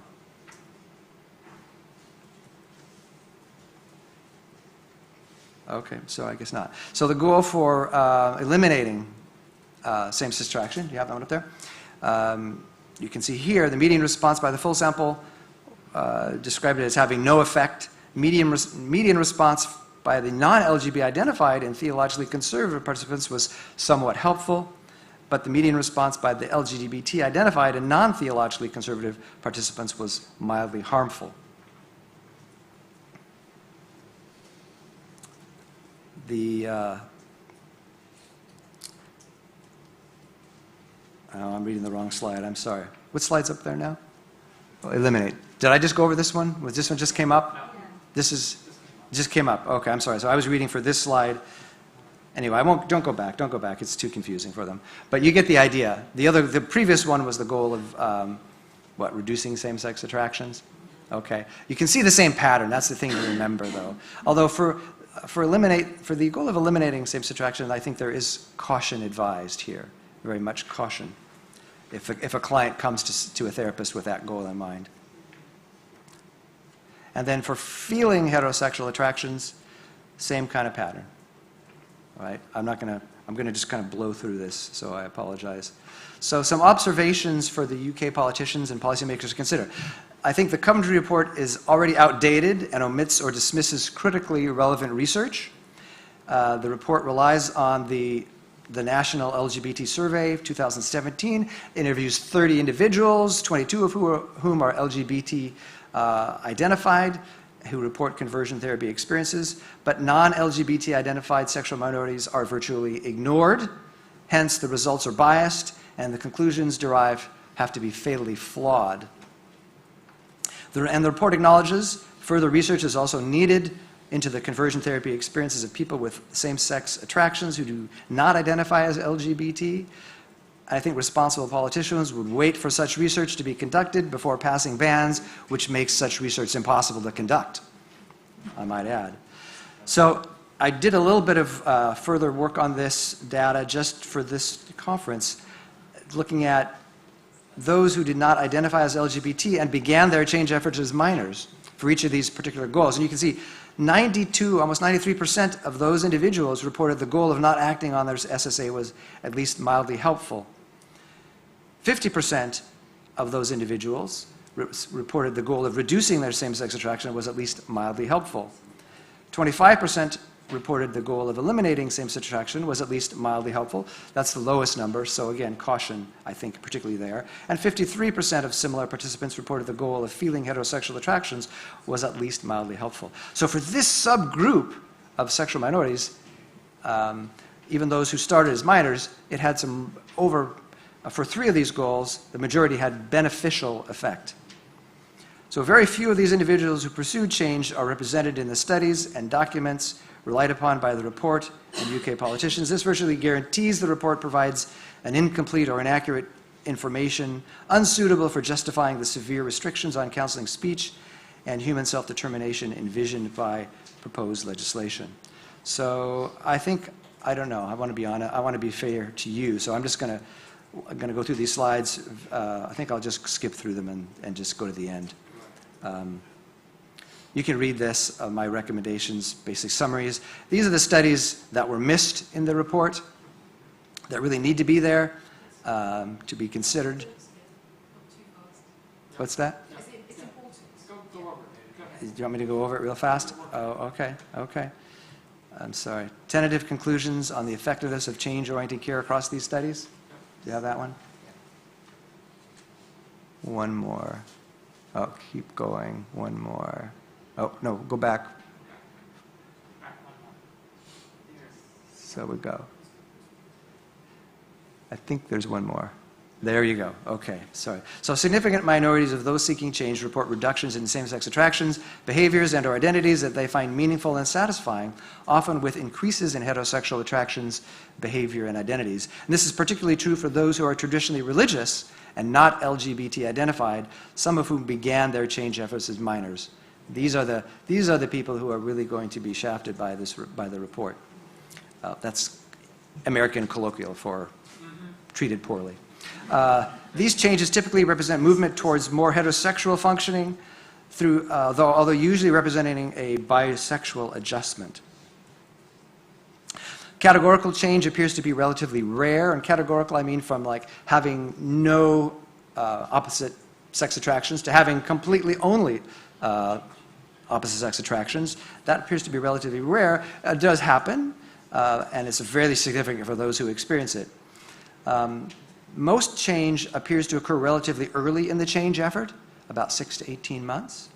And sexual orientation is not an immutable trait that never changes. Okay, these are also conclusions I think we can make from these studies. Changes may be facilitated through therapy. That's pretty evident. And yet sexual orientation is not usually or easily changeable. I will say, though, that's a conclusion that's based on these studies which are of clinical samples. So clinical samples represent the most conservative estimate of change because people coming to therapy are the ones that you can understand are the most highly resistant in terms of the fluidity of their attractions and behaviors. Some subgroups of non-heterosexual people may be more likely to experience change as a result of change-oriented care, such as those who are more naturalistically fluid in their sexuality. So more research and not therapy bans is needed to definitively identify who benefits from counseling-assisted change efforts and to promote more realistic expectations. More women are understudied in this literature, perhaps because their sexuality is more fluid and therefore fewer pursue purposeful change efforts. And there are likely to be multiple causes or subtypes of non-heterosexual orientations with potentially different levels of responsivity to change efforts. Again, the clinical population is probably self-selected for resistance to change, and this may explain why research based on clinical samples reports much less change in the components of sexual orientation than population studies. And with that, I will take a deep breath and turn it over to Dr. Sullens.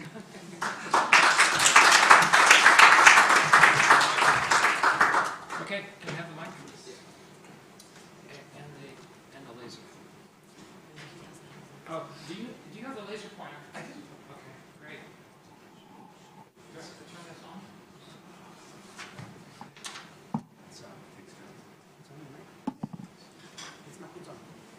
It's on? No, it's not. Oh, now it's on. Okay. That's it. Okay. Thank you. Well, in the interest of time, I'm just going to stand out here, if it's all right. Does it mess up the camera? No? Okay. And Victor can advance the slides. So, Victor, let's go to the first one. Okay. So, Christopher talked to you about effectiveness out of this study that we did, and I'm going to talk to you about the harm. And we saw that effectiveness is possible. In fact, it's pretty widespread if you measure effectiveness as a small change. If you measure it as a complete remission or a complete change in sexual orientation, it's relatively uncommon. Here in this study that we did, we push against the idea that SOCI is psychologically damaging. Let's go on to the next slide. Now, I want to point out that the study we're talking to you about is a reworking of the study that was retracted. The Coventry report talks about the retracted study. They either don't know or they chose not to talk about this replacement study, but this is the exact same data. We consulted with the original authors of the retracted study, and we reworked it. The problem was a difficulty in communication about the statistics, I would say. And I would confirm that in corresponding with the same editor. We mutually concluded that the journal they were trying to publish it in, the readers were really not sophisticated enough to understand the statistics involved. There was not a lot of LGBT bias against the study. I think there was some, to be honest with you, and they raised some questions. Most of the reviewers are Catholic priests. It was in the Catholic Medical Journal. And Catholic priests, as I know from other research, tend to be more homophile than the general population. And there's a larger proportion of homosexual priests and an acceptance of kind of the homosexual agenda among Catholic priests, I'm sorry to say. And so that plus an inability to really understand the point of the statistics led us to let us say mutually agree to pursue a different journal to publish this in. So we were able to publish it. Next slide. Yep, next slide. This is just showing that it was republished. So we measured in these data harm by 6 measures. This was self-reported. And we asked on the dimensions of self-esteem, depression, self-harmful behavior, suicide ideation, social functioning, and alcohol and substance abuse. The participants coded from 1 to 5, which represented no harm to extreme harm for these measures. So I want you to note that the response options were unusual. They're not what we would normally have, but they were from none, slightly, moderately, markedly, and extremely so. So it's a kind of a Likert scale. Next slide, please. And these are the results. Here we look at positive changes in psychosocial function and negative changes as they were reported to us. And what you note is the most extreme category, marked or extreme, and down here, marked or extreme negative. And if you compare the two, you see that, for instance, for self-esteem, 61% of the participants reported a marked or extreme improvement in self-esteem. 1.6% a marked or extreme deficit or reduction in self-esteem. You can follow that across all of these dimensions. Suicidality, 2.4% reported being marked or extreme, more suicidal following. So it's not that there's no negative effect, but 22% a marked or extreme positive change in suicidality. So it's not that sometimes this kind of therapeutic attempt can't be harmful in the minds of those who went through it, but it's that it is much more likely to be a positive outcome. Now remember, this is all a sample of men, and this is all a sample of those who identify as heterosexual, or most of them overwhelmingly identify as heterosexual. Next slide, please. So this presents the same information as in the previous chart, but this is in bars because it's easier to kind of understand them, right? And so here you're comparing the huge positive effect to the very small negative outcome for each of these measures. And so, next slide. The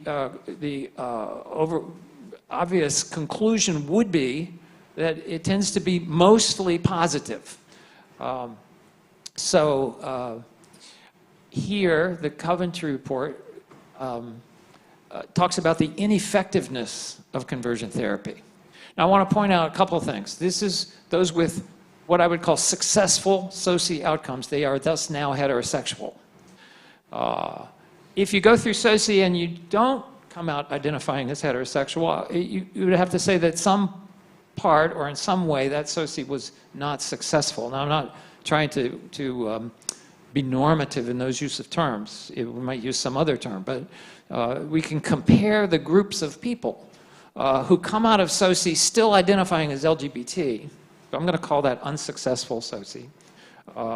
And those who come out identifying as heterosexual or non-LGBT or no longer LGBT, that would be successful. If part of the goal of this therapy, however it's defined, is to have some sort of remission or reduction of same-sex attraction or behavior, then if that doesn't happen, then I would call it unsuccessful.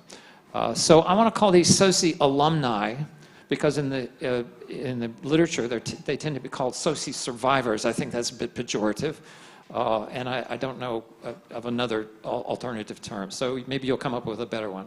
So I call these successful SOCI alumni, unsuccessful SOCI alumni. This is only successful SOCI alumni. The Coventry report thinks that SOCI is ineffective and harmful, mostly because they don't look at this group of people. As Christopher has pointed out, they only look at the unsuccessful SOCI alumni, and the outcomes for them are, you would expect would be far different. The Coventry report claims that conversion therapy promotes rejection, reinforces stigma, self-rejection, and associated negative health outcomes. Now, that is a speculation, a kind of biased speculation. They really don't have any evidence to support this, but that's what they believe and that's what they claim. Next slide, please. Okay, so the question is the efficacy of SOCI related to the psychosocial functioning following SOCI? Are the successful SOCI alumni happier, better off in their psychosocial health because their SOCI was successful? If that's true, then you could reason that if it was unsuccessful, they might be worse off, right? If efficacy is related to the harm, then of course, people who come out of SOCI without having changed might be subject to harm, and the people that we're looking at in this study would be subject to benefit. We can't really infer from this study to the general population of persons who have had SOCI among sexual minorities. So it's an issue worth considering.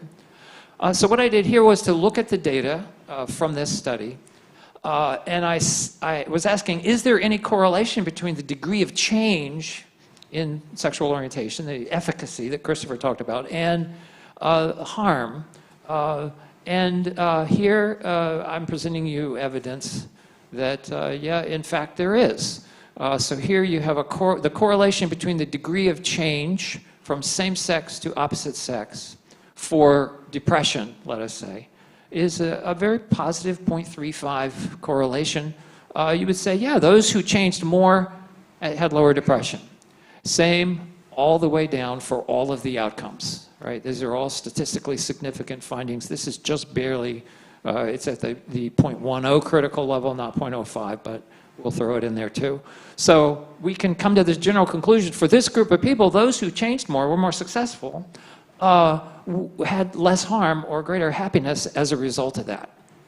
How about their level of current homosexual attraction? Well, that was something they wanted to get away from, they wanted to avoid. And so here you can see that there's a negative correlation. So if they weren't able to reduce their current homosexual attraction, or they still have high levels of current homosexual attraction, they have less reports of positive benefit and more harm. Current heterosexual attraction, positively correlated, not always significant, but so we have a general finding here that efficacy is related to harm in this population. So it raises the question that I articulated just a minute ago. It might be the opposite if these people hadn't been successful. Next slide. So here I look at the generations data, which is all unsuccessful SOCI alumni, right? And this is what I talked about earlier this morning. And what we find is that unsuccessful SOCI results in increased efficacy of sexual minority identity. It has the opposite effect of SOCI. You're not left neutral. If you go through SOCI and you don't succeed, It's not like you were before. How these people come out is more committed to LGBT identity, more engaged in homosexual sex, more attracted to persons of the same sex than sexual minority persons who have never been through SOCI. So that's the efficacy works kind of backwards for this group. And there's no difference in psychological harm between the persons who have been SOCI and not been a SOCI among the unsuccessful SOCI. Next slide.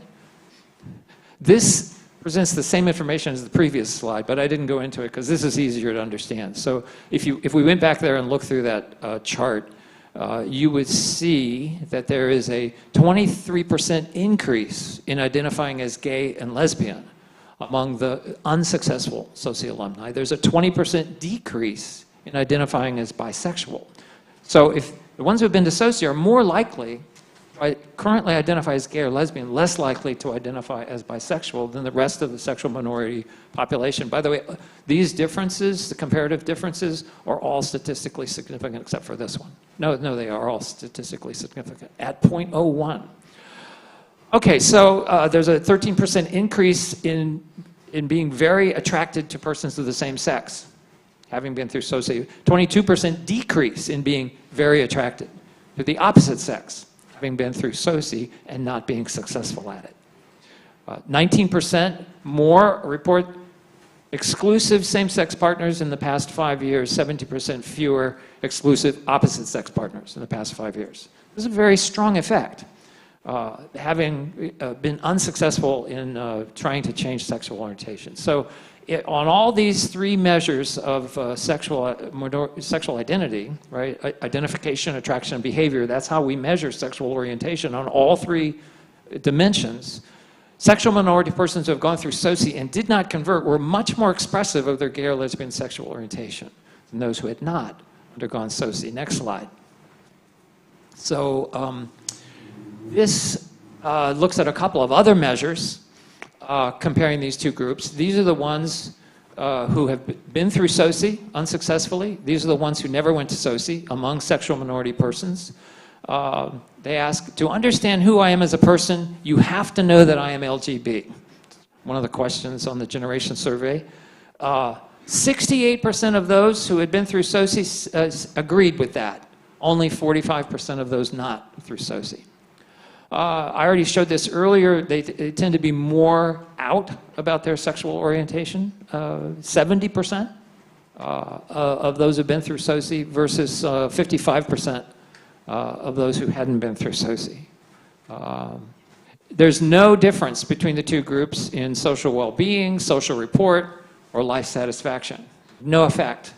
So there's no negative consequence in these kind of areas of expressive psychosociality, but certainly in LGBT-related concerns, they're more kind of, I don't know what the word would be, committed or into their LGBT identity. Next slide, please. Okay, that's the last slide. So thank you very much for your attention.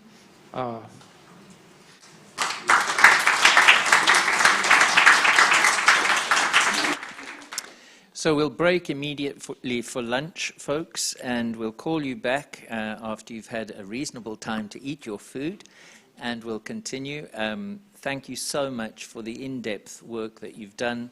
The links are available, and let's continue. I know it's a lot to absorb, but remember, it's all recorded and can all be accessed, so we can go and revisit this at any time. Thank you so much.